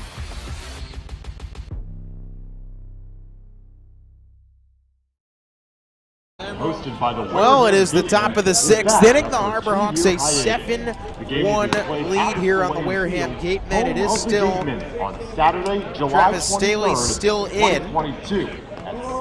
Not sure how much longer they're going to give him, but Harvey Shapiro wants to keep the bullpen as fresh as possible for the Gatemen, and It is Friday, and I've said "and" like 5 times in the last sentence. But it is Red Shirt Friday for the Gatemen, and it's a national program created to acknowledge, honor, and support our troops who put themselves in harm's way to defend our freedom. In support of the program, the Cape League teams will be wearing a specially designed red jersey every Friday. That will be the home teams. The Harbor Hawks have not been home once on a Friday in July, so we haven't seen them wear the red. That's going to change next Friday. They do have a home game against Brewster slated. But with that, 8-9-1 due in for Hyannis, and that begins with the man who hit it out in the second inning, Philip Matulia. Matulia is average now up to 160, 2 homers, 7 RBIs.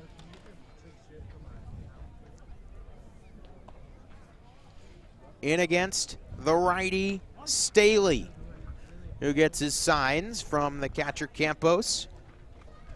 Sets and deals the first pitch. Matulia takes low, 1-0.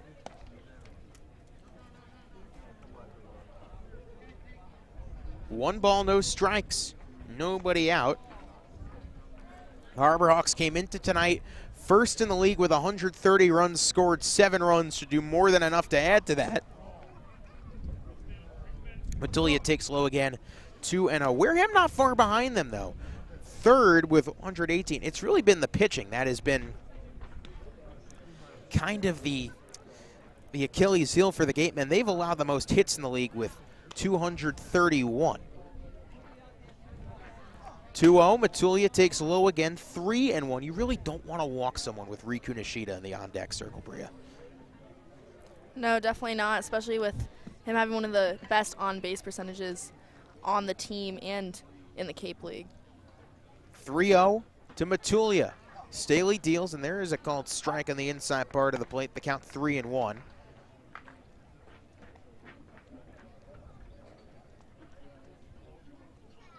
Three balls and a strike to Phil Matulia.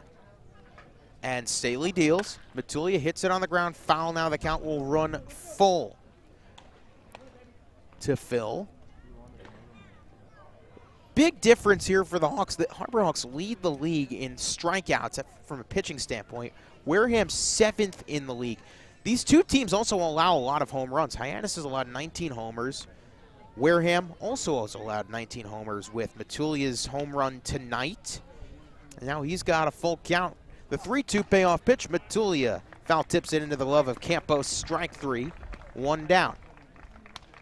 So a nice job by Staley to come back after going down 3-0 in the count to bring up a man that has reached base twice tonight, has scored twice tonight. Riku Nishida, a single and a run scored, a walk and a run scored.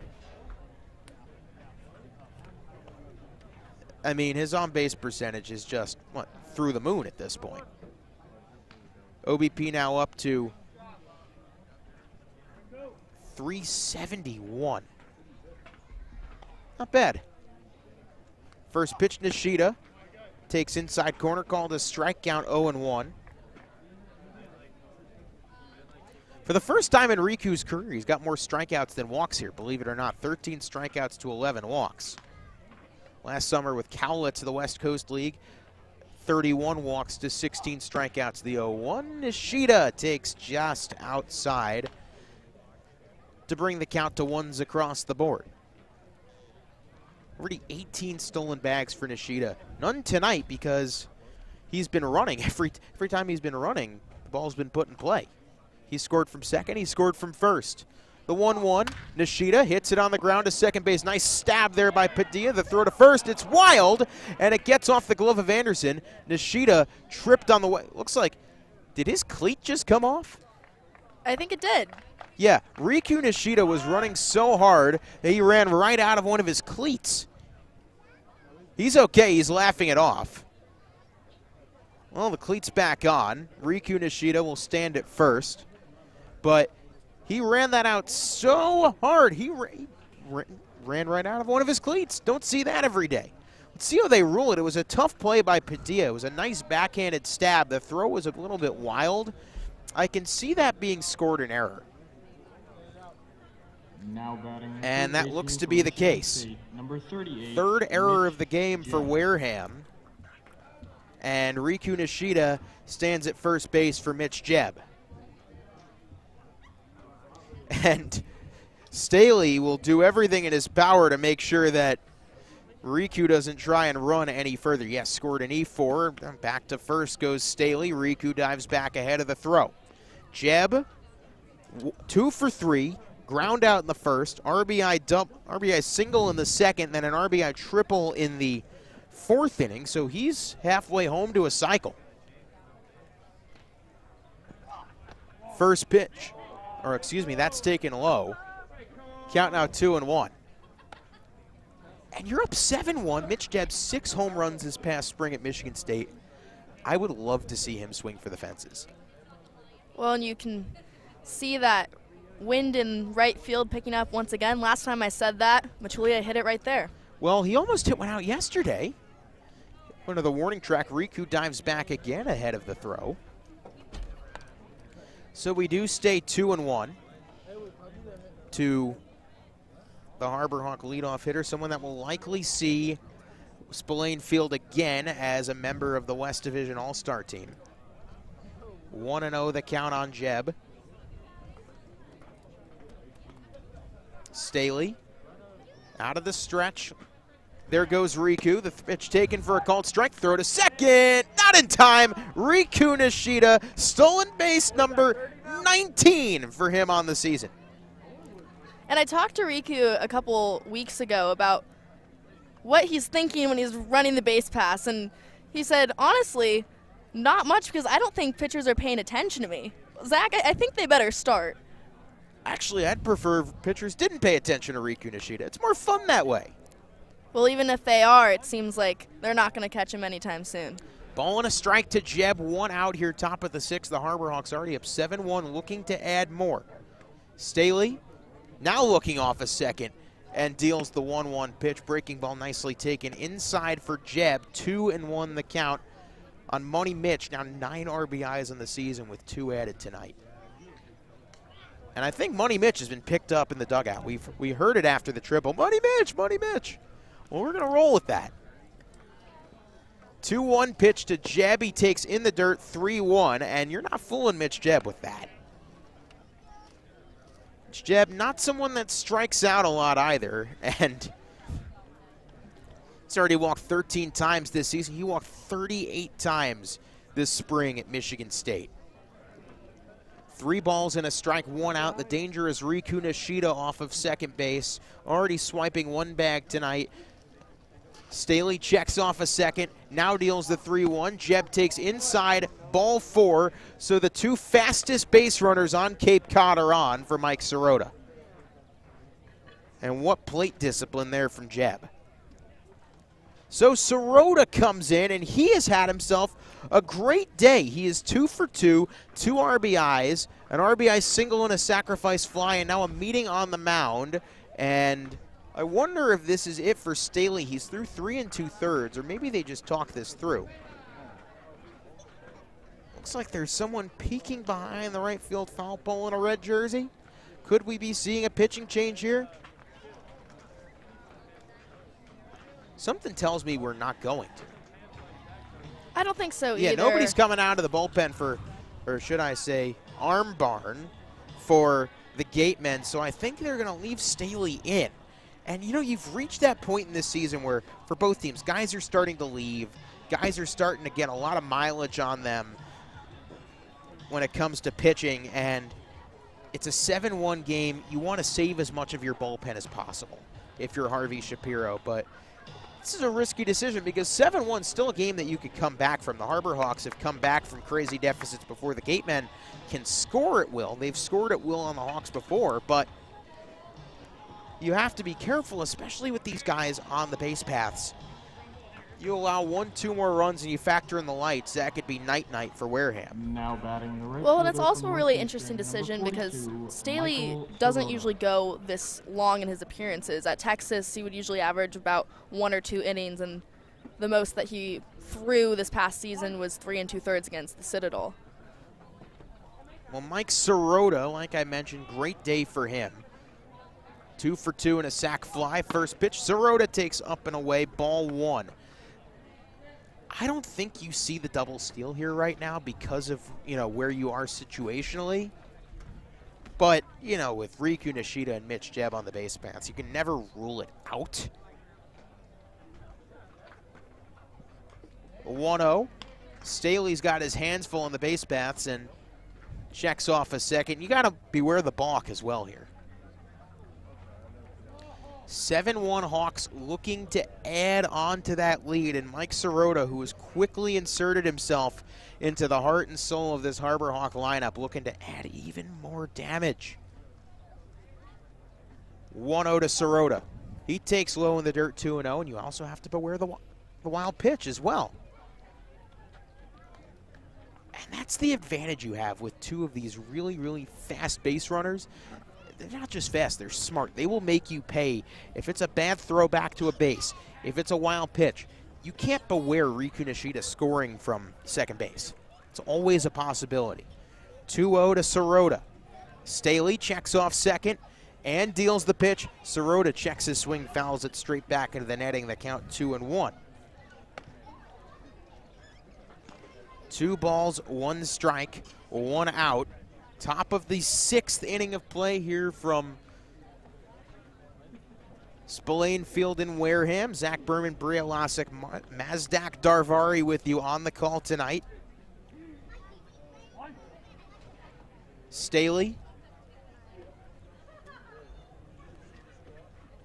checks off second in Riku Nishida, and now checks off again. He's got to be careful. That's almost another maneuver that is dangerously close to balking.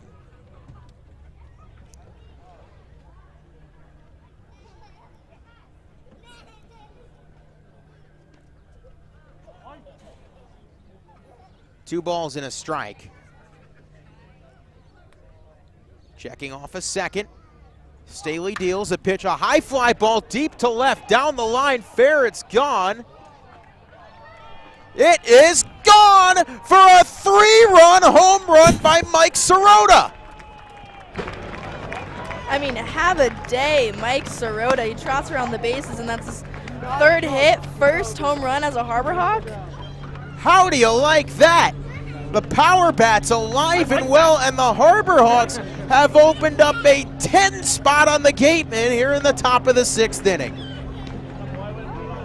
Mike Sirota, 5 RBIs. The dugout loves it. The bullpen loves it.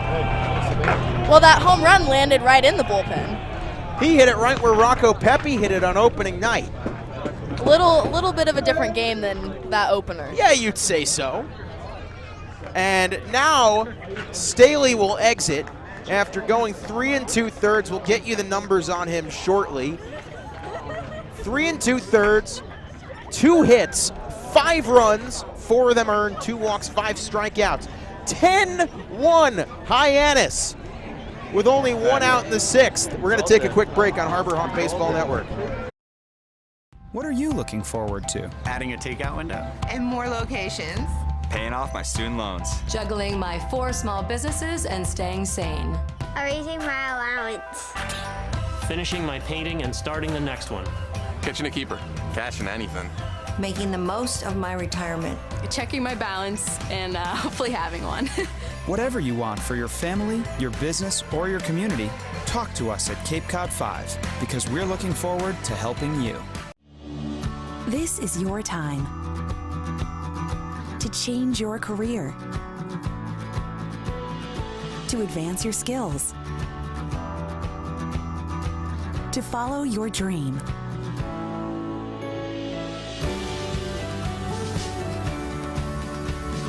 Curry College Continuing and Graduate Studies. Tomorrow is coming. Be ready. Coke Zero is now Coke Zero Sugar, with great Coke taste. Some people were excited to hear the news, some were skeptical. So we're not going to have the star of the show you're watching come out and say, "You'll love it." No special jingle written by this week's hottest pop star. No famous internet celebs who happen to be holding the label just so. Okay, maybe just one little pour shot. The only thing that will make you believe Coke Zero Sugar has great Coke taste is trying it yourself. Ice cold Coke Zero Sugar. Try one today.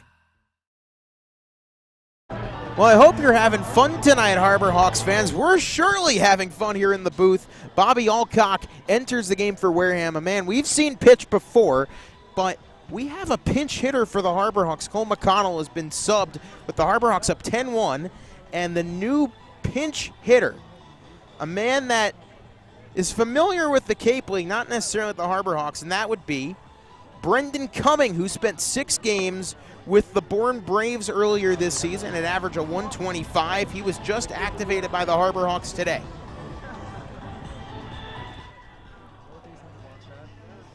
Cumming last season at Princeton, average of 361 in 40 games. 7 homers, 29 RBI is a guy that if he figures it out with the wood bat, he could be a huge problem. And you know, Mazdak and Nick have mentioned, when you have guys with such talent that get released from the Cape, they're looking to pick these guys up. Mike Sirota, you know, the guy that's got 5 RBIs tonight, one of those himself. So welcome to the Harbor Hawks, Brendan Cumming, and welcome to the game, Bobby Alcock. 10-1 Hyannis. And to this point, this has been the biggest blowout that the Harbor Hawks have inflicted on another team all season. And I'm sure they'd like to add even more. Alcock, righty to righty. First pitch to the Princeton product, Brendan Cumming. And Cumming takes a fastball called strike one. Cumming, a teammate of Jackson Emis, another Princeton Tiger, a native of Houston, Texas. Second team All Ivy League. The 0-1, Cumming fouls it away. The count now 0-2. Well, Cumming comes from an athletic family. His mom, a softball player at Texas. His father, Kevin Cumming, a football player at UT Austin. Extremely talented player and somebody that could carve himself a big role on Cape. First pitch dropped for strike 3. The throw to first almost gets away from Anderson. So Cumming comes in for McConnell, strikes out. So one can assume that Cumming will be placed in the outfield somewhere. That is the second out of the inning. To bring up George Corona. For who?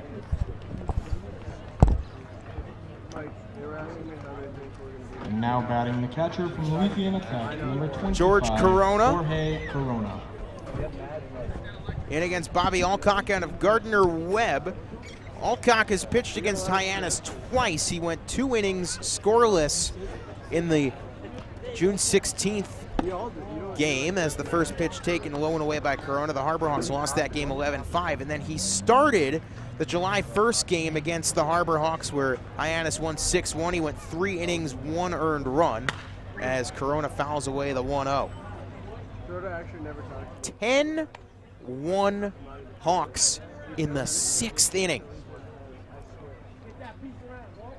You were wondering, how were they going to respond after last night? Well, there you go.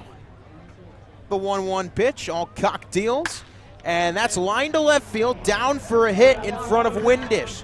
So George Corona joins the hit parade, his first hit of the game, his second as a Harbor Hawk, and that brings up the man that you'd like to see get it going more than anybody, really the only Hawk to this point that has struggled at the plate tonight, or one of 2, should I say, Moore and Flores. And now batting your designated Christian hitter Moore, from Tennessee, 2 strikeouts in the 19, second Christian inning and Moore. a fly out to Wright.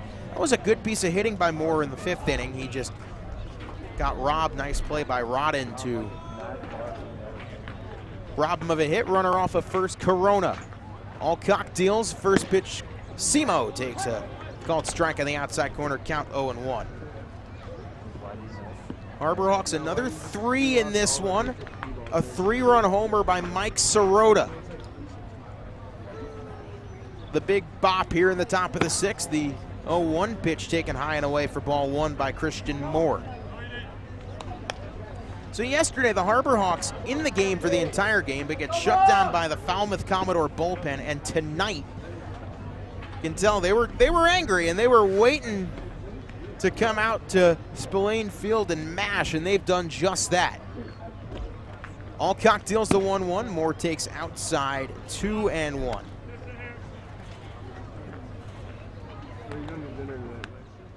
Two balls and a strike here in the top of the 6th inning of a 10-1 ball game.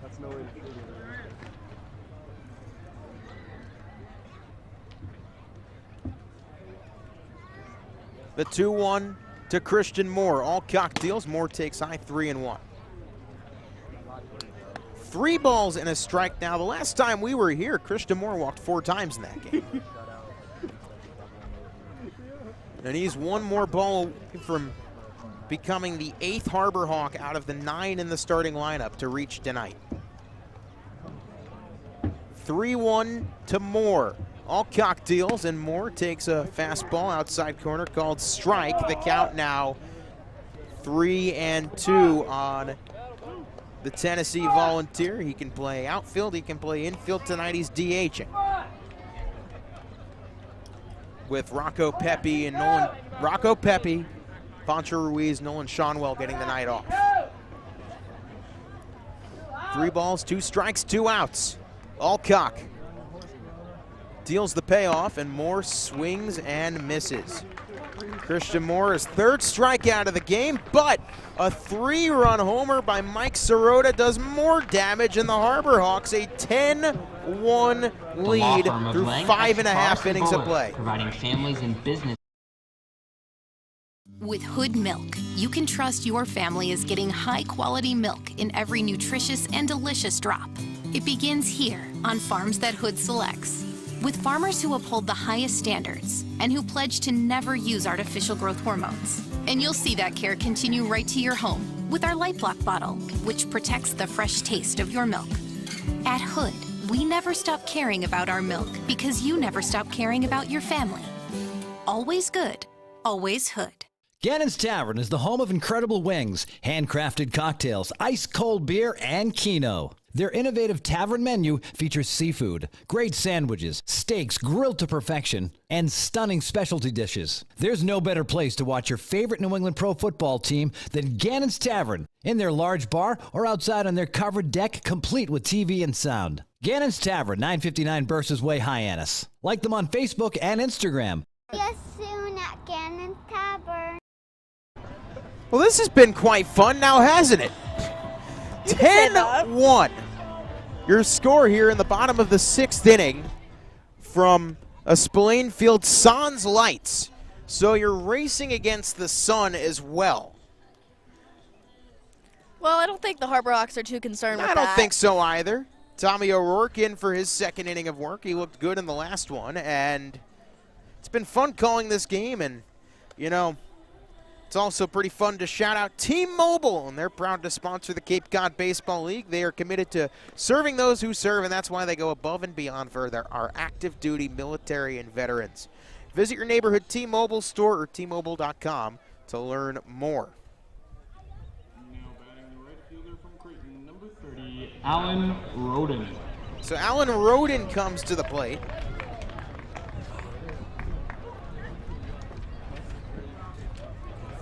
And Roden, he's looked good in the field, that's for sure.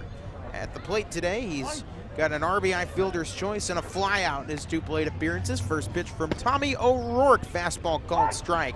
And to this point, it looks like O'Rourke's got the good stuff cooking. The 0-1, O'Rourke to the Creighton Blue Jay, Alan Roden. Tommy sets and deals the pitch. Hit on the ground to second base. Riku fights the gravel infield, makes the play in time, 1 down here in the top of the bottom of the 6th.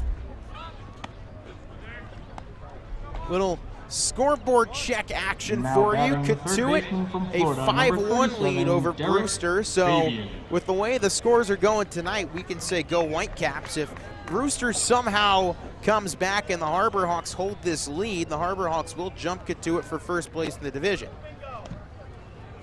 The batter is now Derek Fabian.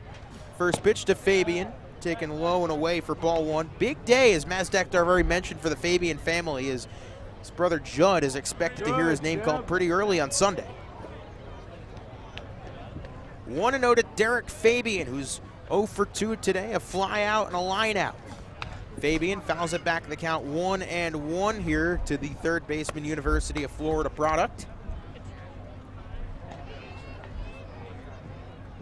1 ball, 1 strike, 1 out. O'Rourke gets his signs from the catcher Corona. Deals the 1-1. Swing and a miss. Count now 1-2. And, you know, after that first appearance for Tommy O'Rourke, where he allowed five runs, this is the Tommy O'Rourke that we were expecting to see.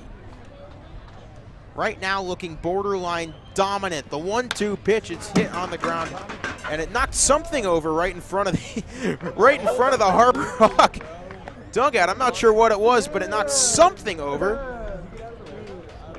It was a bang. It was a Bang energy drink that was just knocked over. Well, I think Drake would consider that quite tragic.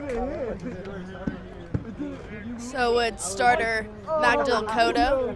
He drinks an energy drink every single time before he goes onto the mound. 1-2 pitch, breaking ball, swing and a miss. So Tommy O'Rourke looking great here in the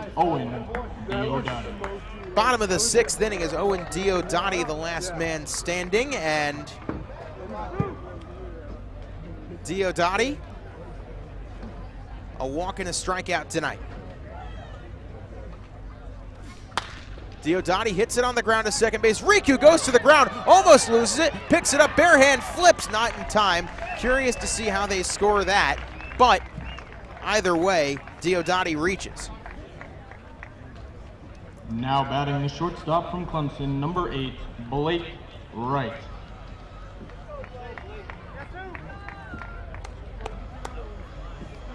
Blake Wright, let's see what the scoring decision is here. They're gonna rule it a single. And it was a tough play, so Blake Wright now in, 1 for 2, a single in the 4th inning.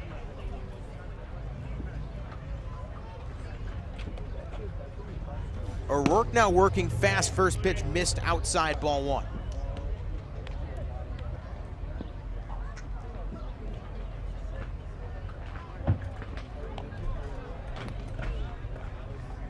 One ball, no strikes, 2 outs. 10-1 the Harbor Hawks lead. That pitch taken outside, 2-0.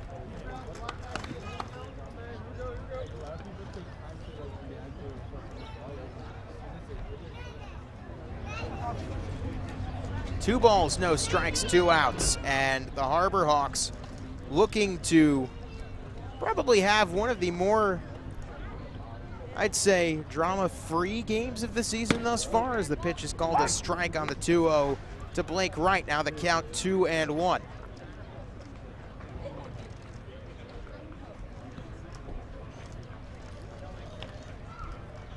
Two balls and a strike.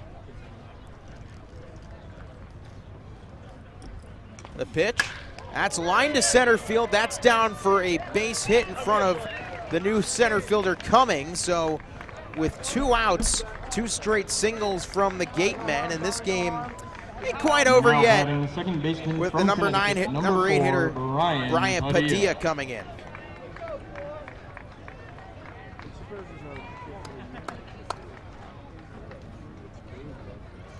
No action in the Harbor Hawks arm barn.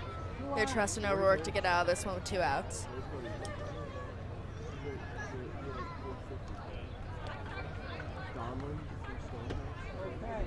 First pitch to Padilla. O'Rourke deals, and there's a breaking ball called strike. The count 0-1. That's a good pitch.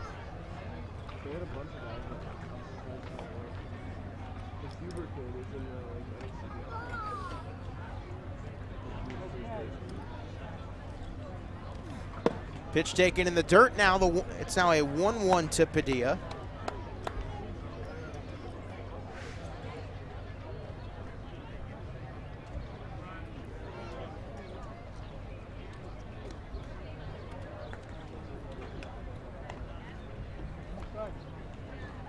One pitch with runners on first and second. O'Rourke deals. It's taken low, called a strike. Excuse me. Yes, it is called a strike. The count 1-2.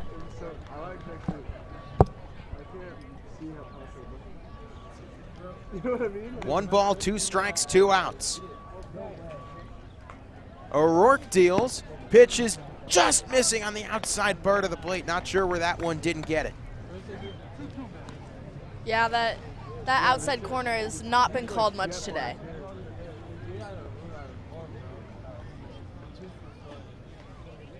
Two balls, 2 strikes, 2 outs, 2 on. The Hawks a 10-1 lead. O'Rourke deals, and it's called strike 3, outside corner. Ring him up, sit him down, Brian Padilla. How do you do? So two-out singles wind up being meaningless. No runs, 2 hits, 2 left on after 6. The Harbor Hawks.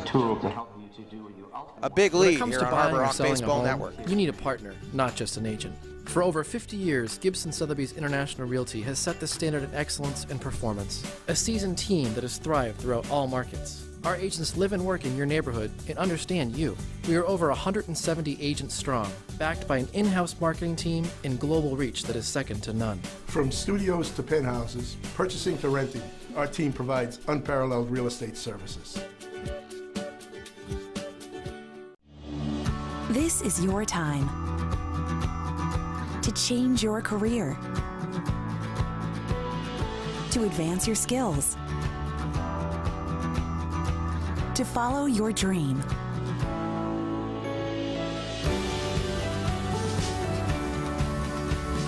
Curry College continuing in graduate studies. Tomorrow is coming. Be ready. I'm defeated, feel mistreated. I'm so angry, I'm singing a song. 'Cause I'm paying so much for home internet, and that's just wrong. I've got T-Mobile home internet. I feel happy. Great. Very happy. Good for you. Look how much money I'm saving right now. Wait, really? There's no hidden fees, no price hikes, one cord. Bro, wow. Internet without BS.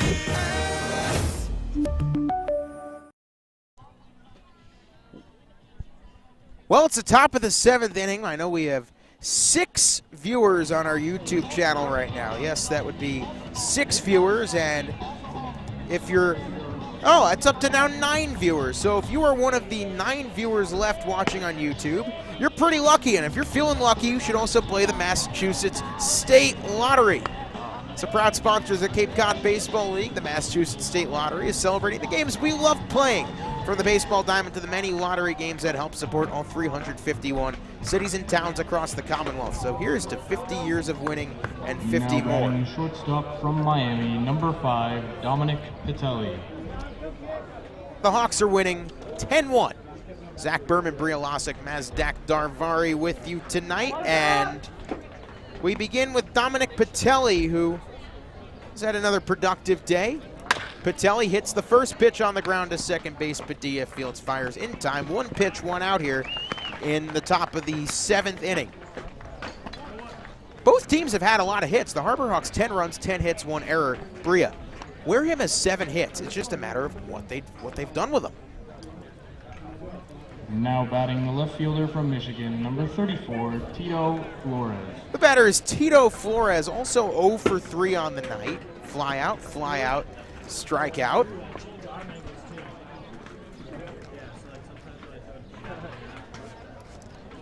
First pitch from Alcock, he deals. Taken outside, 1-0 to Tito. 1 ball, no strikes, 1 out. Alcock, righty deals to Flores, and Tito fouls it away. You would really like to see Tito getting the bat going before he leaves for the draft.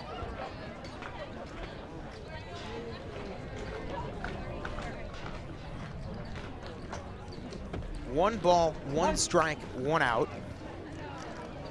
Alcock sets and deals the pitch. Tito takes in the dirt, 2-1 to Flores. 2 balls, 1 strike, 1 out to Tito Flores and Bobby Alcock. Winds up and delivers the pitch. Tito takes low, 3-1. And with Phil Matulia in the on-deck circle, maybe don't bring up Matulia, who's already homered tonight with a runner on.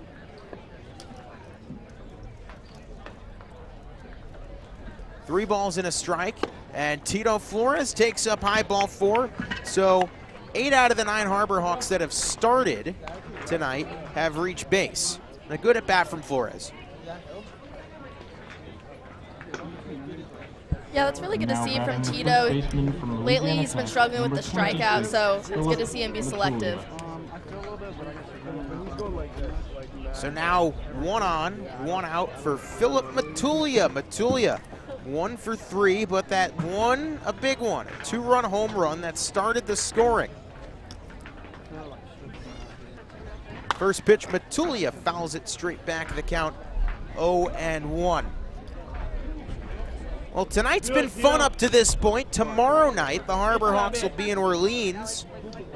First pitch slated for 6:30 from Eldridge Park, and I believe, Bria, you will be on play-by-play for that one. That is correct, Mr. Berman. It's going to be you and our partner who is off tonight, Austin Dakuda.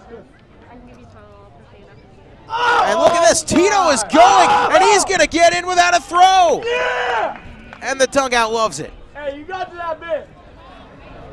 A stolen base for Tito Flores. You can tell the team is feeling it right now. Tito's not typically a guy that runs. He's all smiles. Yeah, that's just Tito's 2nd stolen base of the year. So now 1 ball, 1 strike, 1 out with a runner on second base. Yeah, Tito not a huge threat to swipe bags. He only stole 2 at Michigan this past season, pitch inside 2-1. Hey, last year in the Northwoods at Traverse City, he stole 13. So Tito is no slowpoke. And he got a pretty good jump there as well. I mean, there wasn't a throw. 2-1 to Bobby Alcock, or from Bobby Alcock to Phil Matulia. Alcock, righty to lefty, the 2-1. Phil takes up high 3-1, and you really don't want to walk someone in front of Riku, who has reached all 3 times tonight. And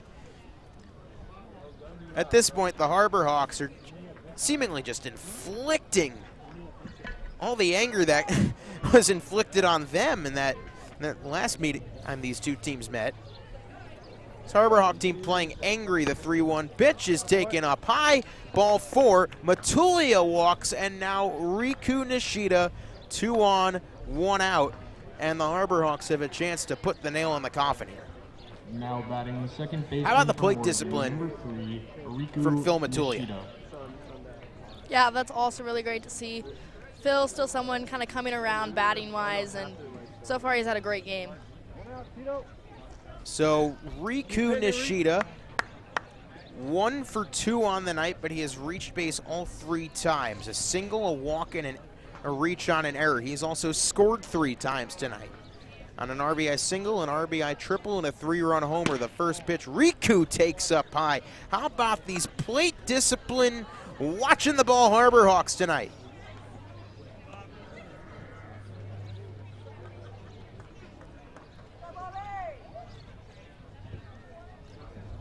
One ball, no strikes, 1 out. Top of the 7th. 1-0. Riku takes up high again. 2-0. And now you're risking walking the bases loaded for Mitch Jebb. And Campos is going to come out and say, all right, throw the ball to me, not above me, to me. Just been that kind of night for the Gatemen. 10-1 our score. Harbor Hawks looking to add even more. Here on Harbor Hawk Baseball Network. The 2-0 pitch incoming from Alcock. Tito off of second, Matulia off of first. Riku Nishida at Mount Hood Community College. 2-0, Riku takes a called strike. The count 2-1. 2 balls and a strike to Nishida. Infield shifted up the middle towards him. Not necessarily double play depth. He's not easy to double off. The 2-1 Riku pops it up right behind us, headed for the school. Everybody take cover. It's off the red wagon right behind and us. that foul ball, courtesy of attorney Glenn Hannington. So and his 2 daughter balls, Kim. 2 strikes, and 1 out. And, you know, if the score wasn't what it was, and there weren't 2 strikes, I would say bunt. That's usually where Riku gets on. But, you know, when you're up 10-1, that's not necessarily, that's breaking an unwritten rule. See what Bobby Alcock can dial up here to Riku Nishida, the man that rarely strikes out the 2-2. Riku fouls it away.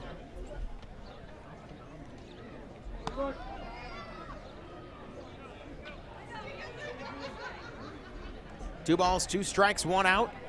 Top of the 7th inning here on Harbor Hawk Baseball Network. It's been a fun one as we've hit 2.5 hours of game time. Alcock gets his signs from Campos. Sets and deals the 2-2 to Nishida. He fouls it away again. Good crowd on hand tonight, and it seems like almost everybody that got here for the start of the game has stayed here. Well, and honestly, why would you leave now that the Harbor Hawks are just putting on a show? I mean, it's a beautiful night for some baseball, wouldn't you say? Sun's starting to set. And look at that, the lights are on. The lights at Spillane Field are on. Ladies and gentlemen, we have ourselves a miracle. And a sarcastic clap or 2 from the crowd. 2 balls, 2 strikes, 1 out, top of the 7th. The pitch to Nishida, he takes up high, 3-2 to Riku.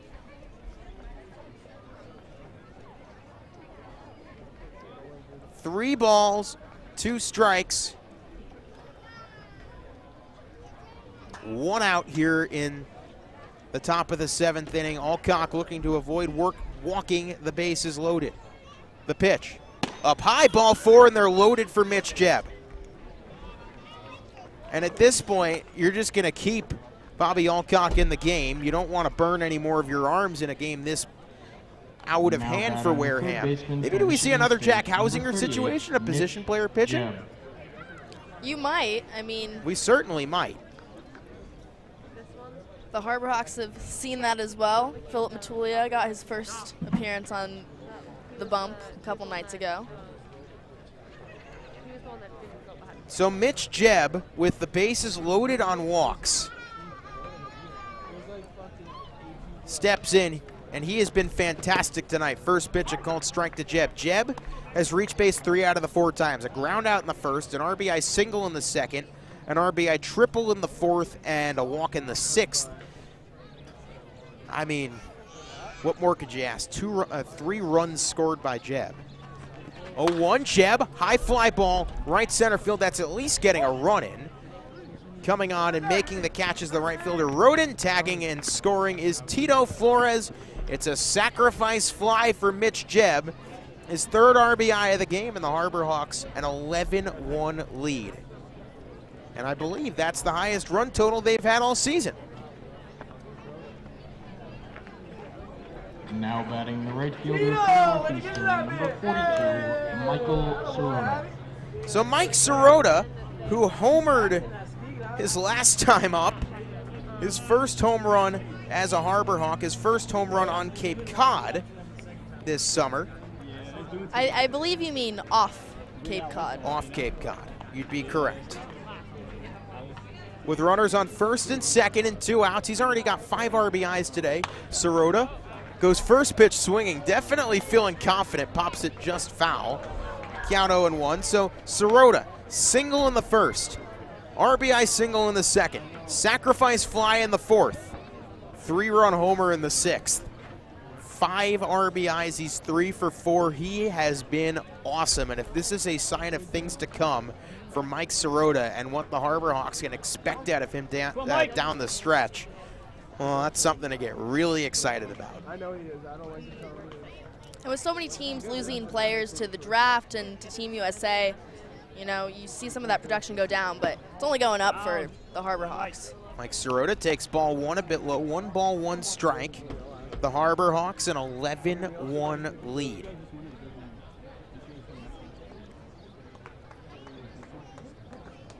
Here on the Wareham Gatemen.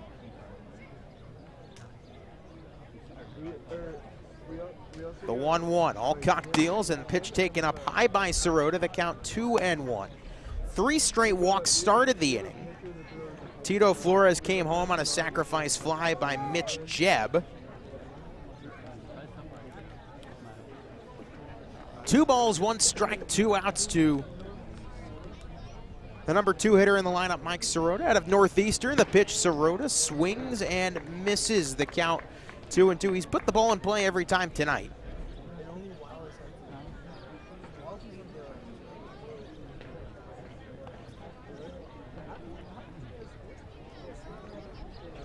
Two balls, 2 strikes, 2 outs, top of the 7th. The 2-2, Alcock deals, Sirota pops it in the air, foul again. We play on. 2 balls, 2 strikes, 2 outs, top of the 7th inning. Runner off of second, Phil Matulia. Runner off of first, Riku Nishida. Let's see what Alcock can dial up here. The 2-2. In the dirt, gets away, and both runners will trot to their extra bases. Look at Riku. Riku is just taking a stroll up to second base. So now second and third with the count running full, and remember, Cole McConnell is out of the game, so it is Brendan Cumming in the on-deck circle. He was also Cumming is confirmed to be the center field replacement, so just a single switch for the Harbor Hawks defensively. But 3 balls, 2 strikes, 2 outs, second and third for Mike Sirota. Alcock sits and deals the pitch. Sirota, what an at-bat this has been. He fouls it off again. I mean, you're up 11-1, and you have a guy in Mike Sirota that is out there still grinding and battling. And this has been impressive.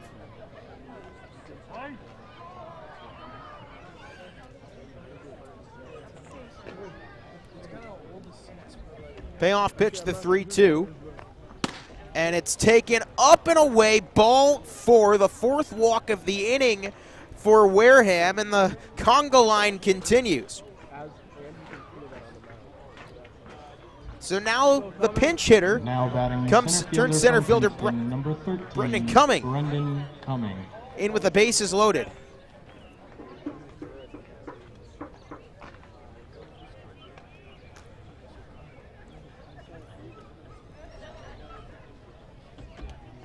So a runner off of third, Phil Matulia. Runner off of second, Riku Nishida. Runner off of first, Mike Sirota.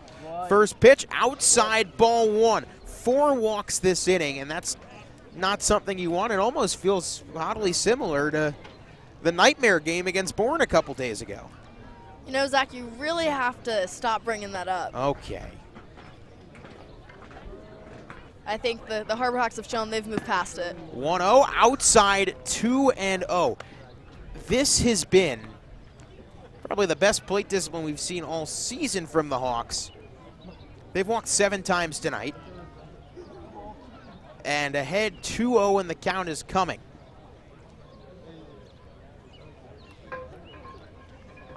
Here comes a 2-0 pitch to Brendan Cumming from Bobby Alcock.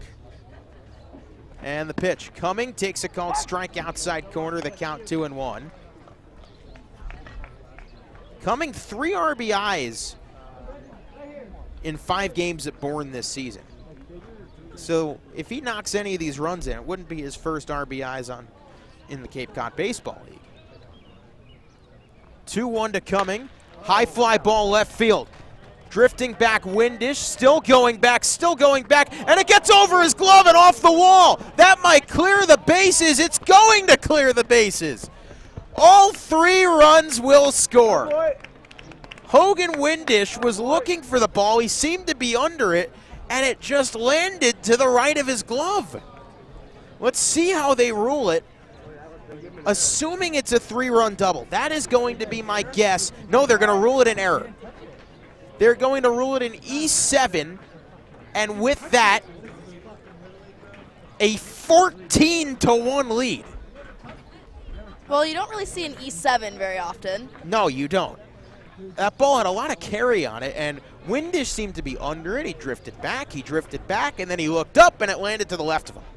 Now batting the catcher. Don't know if he lost it in the lights or just didn't have a good break on it or what, but either way, a 14-1 lead and a runner in second base for George Corona. And Corona rips it foul down the right field line, count 0-1. And if you're Bobby Alcock, that one just has to sting because you're just praying to get out of this inning. You've walked 4 guys so far, and that happens. I mean, this isn't just a flex, this is a beatdown. And we've seen the Harbor Hawks score these runs all different ways. The small ball in which they tend to usually swear by, we've seen power. 0-1, popped in the air, foul now 0-2. But this looks like a team that right now at the plate is putting it all together. Yeah, before the Orleans game last Friday, the Harbor Hawks came in with only 6 home runs on the season. Yeah, you could say that's improved a little bit. They came into tonight's game with 12. Now they have 14, with Matulia and Sirota both hitting them out. Now an 0-2 with a runner on second. The pitch to Corona. He checks his swing. I don't think he went. He did not. So we stay 1-2. And somehow this inning feels longer than the 5-run inning. See, those walks will come to bite you, and this is an inning that's really been self-inflicted from Wareham. 4 walks, a sac fly, and a bases-clearing E7. The 1-2 pitch to George Corona. Alcock deals, and Corona fouls it away again.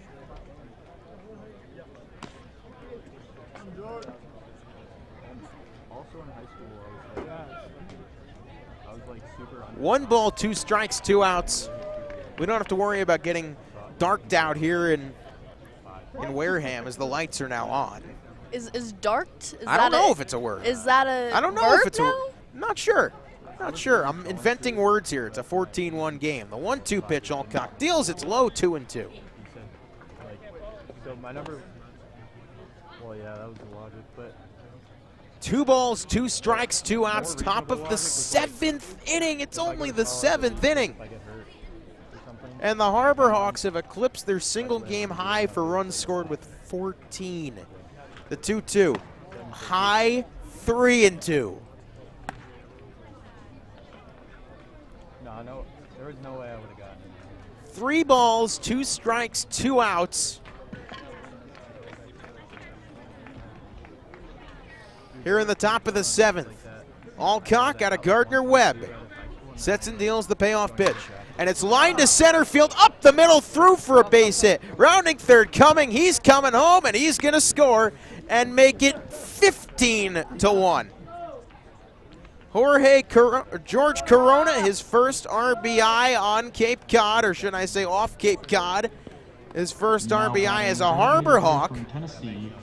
And Christian Moore, the 9th Harbor Hawk to come to the plate in this 7th inning. 2 5-run innings for the Harbor Hawks, and I think the Gatemen have had enough here. When do we see that position player? Now would be the time. There's a meeting on the mound, and I mean, Bria, is it too early to declare Mike Sirota as a roll-a-bump limited player of the game? I don't think it is. With how this game is, I think it is, because you really never know what's going to happen next. I mean, the Hawks are up by 15-1. Up 15-1. Earlier in the game, we probably would have said Matulia. Yeah. I mean, you never know what this last never quarter know. of the game is going to bring, so I think it's too early. Well, we have a new pitcher coming in, and with that, we're going to send it to a quick break. You heard it right, folks. 15-1, the Hawks lead in the top of the 7th, looking to add even more on Harbor Hawk Baseball Network. Diet Coke? Who are you, my mom? You should be so lucky, because you know what moms do? Well, I suppose we should start with the whole giving you life thing. It seems like that should be enough. No? Okay. What about her ability to send shockwaves through the neighborhood without saying a word? Or whip up a ridiculous handmade costume that you forgot to tell her about? Not to make you happy, but because she had a reputation to uphold. She invented rideshare, called it carpool, and did it for free. She didn't need those dating apps either. You copied her jeans, her spin, her shoes, her scrunchie, and whether you realize it or not, her music. Why not? Oh, and she can win any argument in 4 words. Because I said so. Everything you're trying to do, she's already done it, did it better, and she did it with a Diet Coke in her hand. So, drink what your mama gave you.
When Alaska Airlines needed a partner for the complex operations of travel, they made the switch to T-Mobile. Our 5G has Alaska Airlines and their customers covered, from major hubs to remote destinations, with 5G coverage ready now for the demands of today and the future. T-Mobile's network powers Alaska Airlines as they deliver next-level care for all customers. 5G ready now. That's how unconventional thinking is better for business. This BBB seal is a badge of honor. It's a sign that this is a business you can trust. Hi. Oh, this is amazing. Each year, millions of people see the BBB seal on a door or a window or a website and breathe a little easier. See the seal and know you've made the right choice. Find a business you can trust. Ask BBB.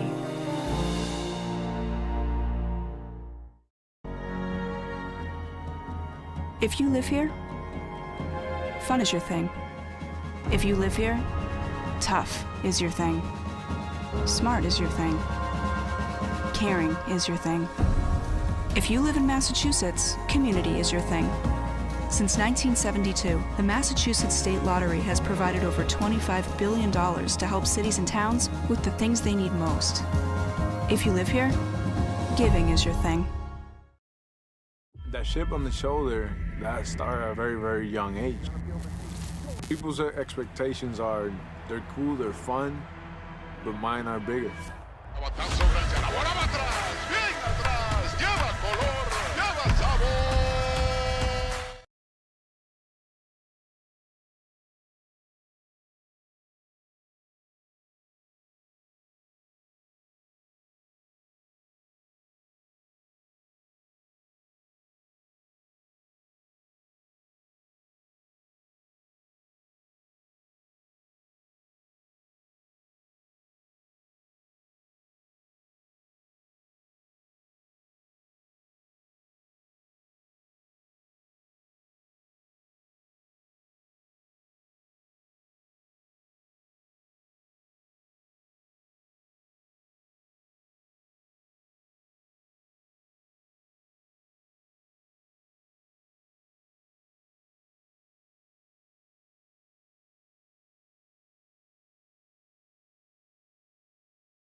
It's going to take 3 hits to score. Well, Christian Moore, his first hit of the game, and now Dominic Patelli steps into the batter's box. So all 9 Harbor Hawks have reached tonight. And for the second time this game, the Harbor Hawks have batted around. The 0-1 to Dom. Hausinger deals on the ground, and it's played at second base. Padilla throws the first in time. So, another ridiculous inning. Ladies and gentlemen, boys and girls, it's back. 2022 Cape Cod. Hyannis, let's go to the stretch here on Harbor Hawk Baseball Network. Traffic is treacherous. There's a fender bender on the pike. Gonna be a wicked commute. The expressway's backed up to the gas tanks. Gridlock. Crawl. Snarl. Gamma. Bottleneck. Logjam. 128 is a parking lot. You'll be late for supper tonight. Keeping your car road ready is what we do best. At Sullivan Tire, we're always here to get you there. Hey, we get you there too. Choosing T-Mobile is like paying for this, but getting that. And so much more. More 5G bars in more places. More savings so your family saves 20% versus the other guys. And we won't raise the price of your rate plan with our Price Lock Guarantee. Get more with T-Mobile. More 5G coverage, more savings, and even more cool stuff. Well, we have a new pitcher, and if my research is correct, I believe it is, the newest Harbor Hawk Army was just activated today. That'd be Chase Centala, if I'm getting that right. Chase Centala, 37 in blue. Right-hander out of the University of Central Florida. UCF, 23 appearances, 3 games started, an ERA of 4.85. And, well, I'd say he certainly fits the Nick Johnson, Mazdak Darvari mold when you look at his strikeout numbers. 56 punchies, 17 walks. And with the Harbor Hawks up 15-1, you would hope that he's the guy to just seal the deal, say goodnight. Well, he takes over for Tommy O'Rourke, who finished with 2 innings pitched, only giving up 3 hits, no runs, no walks, with 3 punchies, facing 8 batters.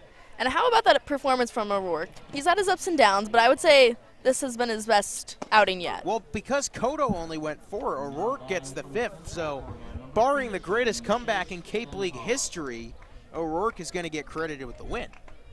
Goes 2 innings, 3 hits, no runs, no walks, 3 strikeouts. The Harbor Hawks a 15-1 lead, a game in which they have batted around not once but twice. And we begin with a pinch hitter. And that pinch hitter is, Number 35, Devin Burks. or excuse me, that's not a pinch hitter, it is in fact Devin Burks. Burks, first pitch swinging, popped in the air, foul right field side, out of play, 0-1. Now Burks, only the 3rd time he's come up today. He's 0 for 2 with a strikeout in the 2nd, a 5-4-3 double play in the 4th.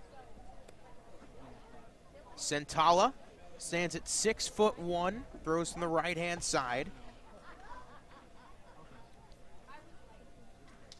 The 0-1 from Chase Centala. He deals fastball low and away, 1-1. We'll pull up his profile. Native of Tampa, Florida. Graduate of Sickles High School. The 1-1.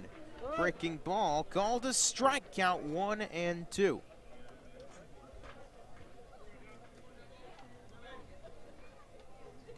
He did transfer from the University of Florida, so a former Gator, now a Knight.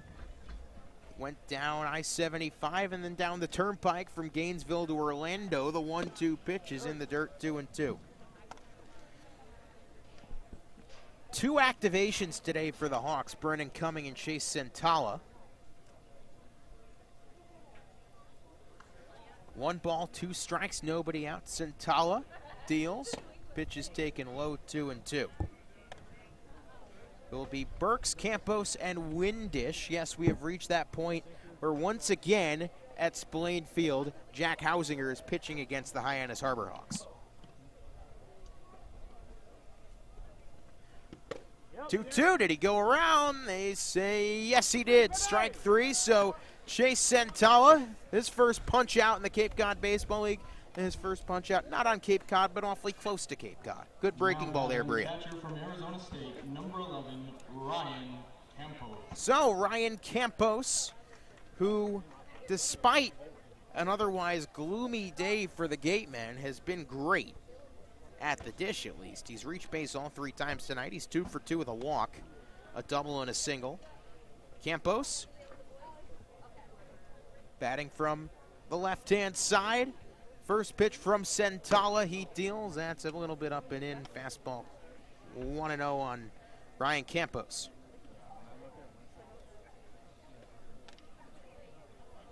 Yes, it is a 15-1 lead. You have heard that right. 1-0, pitch fouled away, the count 1-1. Meanwhile, Cotuit still leads 5-2 in the bottom of the 7th inning at Brewster, so you know they're playing against the lights. But if you're a Hawks fan, you got to say go Whitecaps tonight. If both scores hold, the standings remain the same. The Harbor Hawks would still be down half a game.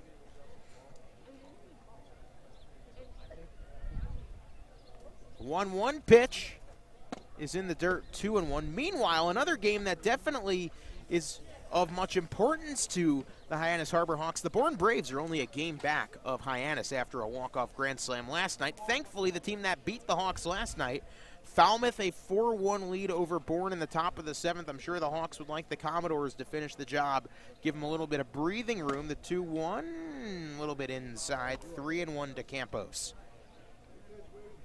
Elsewhere, YD and Chatham scoreless. Orleans a 2-0 lead over Harwich, top of the 7th inning from Eldridge Park, where the Harbor Hawks will be headed tomorrow night. You go from the team furthest west to the team furthest east, the 3-1. Check swing, I believe he went around. Yes, he did, so the count will go full 3-2. For the Harbor Hawks, 15 runs, 12 hits, 1 error. For the Gatemen, 1 run, 7 hits, 4 errors. 3-2 pitch, Chase Santala. Winds up and delivers. And it's a high pop foul. The count will stay full.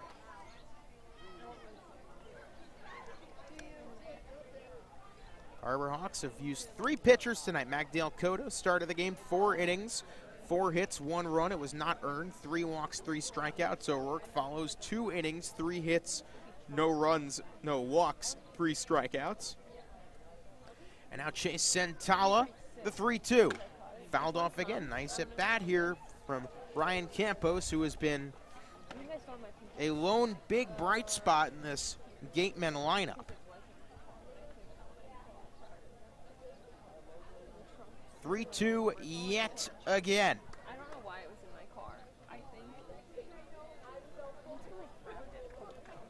Santala winds and deals. And it's low and away, ball 4. What a day for Ryan Campos. All things considered, he has reached base all 4 times tonight. Like you said, Zach, definitely a lone bright spot for Wareham. Well, Hogan Windish, who just had one of the weirdest looking errors in the top half of the 7th that you'll see in recent memory. We got a baseball flying up right in front of our sight line. I'm not sure who's throwing that. Try and get a look. I think it's Poncho. E0-1. Now it's an 0-1. It's called a strike, the count 1-1. Well, there's a decent amount of Harbor Hawk fans off to our left that made it out tonight. They're, of course, happy and sticking around, and it's still most of the crowd is still here. The 0-1 from Chase Santala to Hogan Windish, the pitch, and Windish takes a breaking ball called strike 2. And now I think the strike zone is going to start to open up once the, now considering the score is what it is. It's been a pretty tough strike zone coming into the game, but now it's 15-1. So You can imagine that changes. The 0-2 pitch taken a little bit low. The count 1-2. 1 ball, 2 strikes, 1 out, 1 on.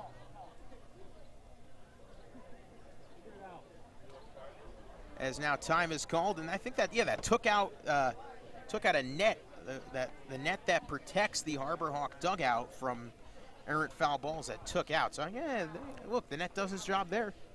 The 1-2 from Chase Sentala. He sets and deals the pitch, taken low, count 2-2. Well, behind that net is one of the Bat Boys, Jackson Beatty, one of the sons of Skip. Skip's whole family out here.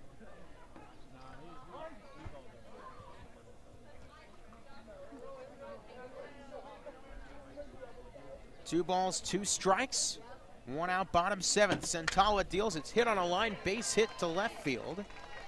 So now 2 on, 1 out. Hogan Windish, who came into that at bat 0 for 3. He's got a hit, the 8th hit of the night for Wareham. It's crazy considering what the score is that the hit differential is as tiny as it is. So that brings up Max Anderson. Anderson, strikeout in the 1st, single in the 3rd, and a ground out in the 5th. Chase Sentala working himself into a little bit of danger here. First pitch, Sentala deals, and it's taken low but called a strike, count 0-1.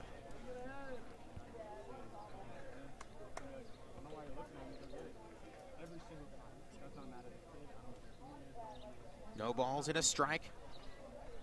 Runner off of second, Campos, pitch taken low, 1-1.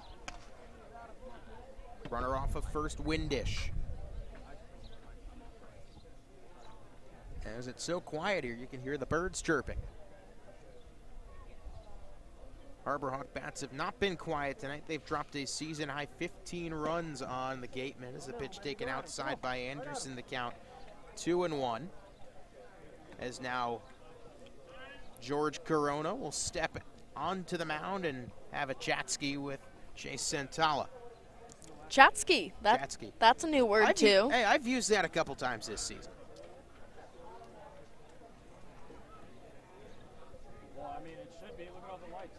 15-1. And not all the lights are on. Half the lights, if you look up around the ballpark here at Spillane Field, are still out. So the lights are not working 100%, but at least for the time being, they're doing their job.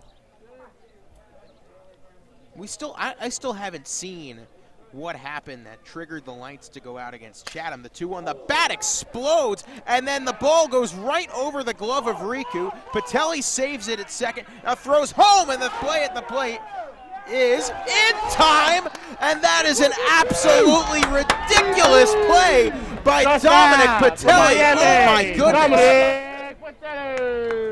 Okay, let's walk through what just happened. The bat exploded on contact for Max Anderson. It was a weak ground ball that took a strange hop right over Riku Nishida, and they sent Ryan Campos around third and home. And I'd say in any other scenario, with anybody else playing second base in this league, he is safe. But Dom Patelli reads that so well and fires home, and George Corona applies the tag for the second out of the inning. What a play. Well, we've been talking a lot more recently about Patelli at the plate and how he's been one of the best in the past week, but the Harbor Hawks brought him on for his defensive prowess like we just saw. Well, let's see how they score it. I believe, if I am correct, that is scored a 4-6-1 putout. Not one you see every day. The 1-0, and there's a line drive left center field. That's going to be caught on the run by the center fielder Cumming. And the Harbor Hawks work in and out of trouble. Chase Sentala tosses a scoreless frame in his first inning of work. And it's time to go to the 8th. 15-1 Hawks on Harbor Hawk Baseball Network. When Alaska Airlines needed a partner for the complex operations of travel, they made the switch to T-Mobile. Our 5G has Alaska Airlines and their customers covered, from major hubs to remote destinations, with 5G coverage ready now for the demands of today and the future. T-Mobile's network powers Alaska Airlines as they deliver next-level care for all customers. 5G ready now. That's how unconventional thinking is better for business.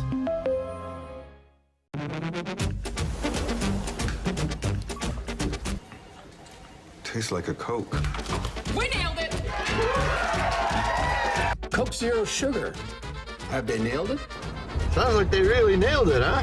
Nailed it. And that's when you said...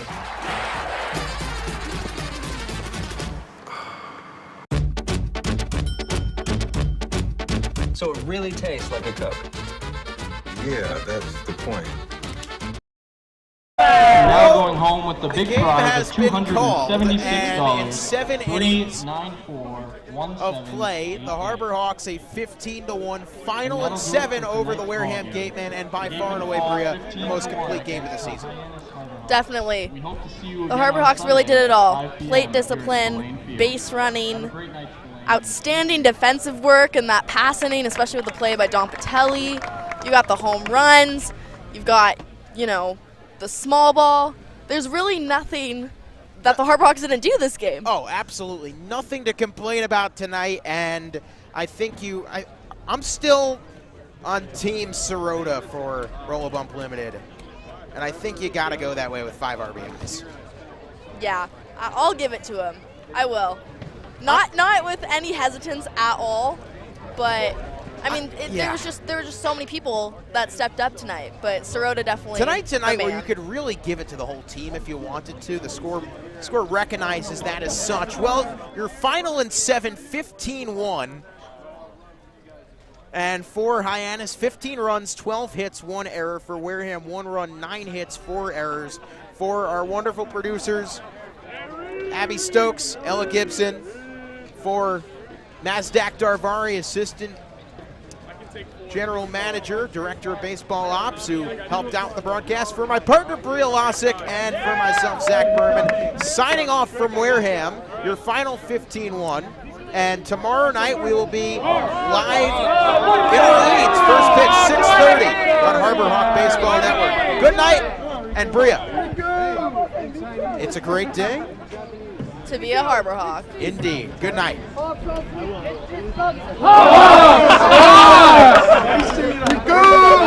wanted to hear it.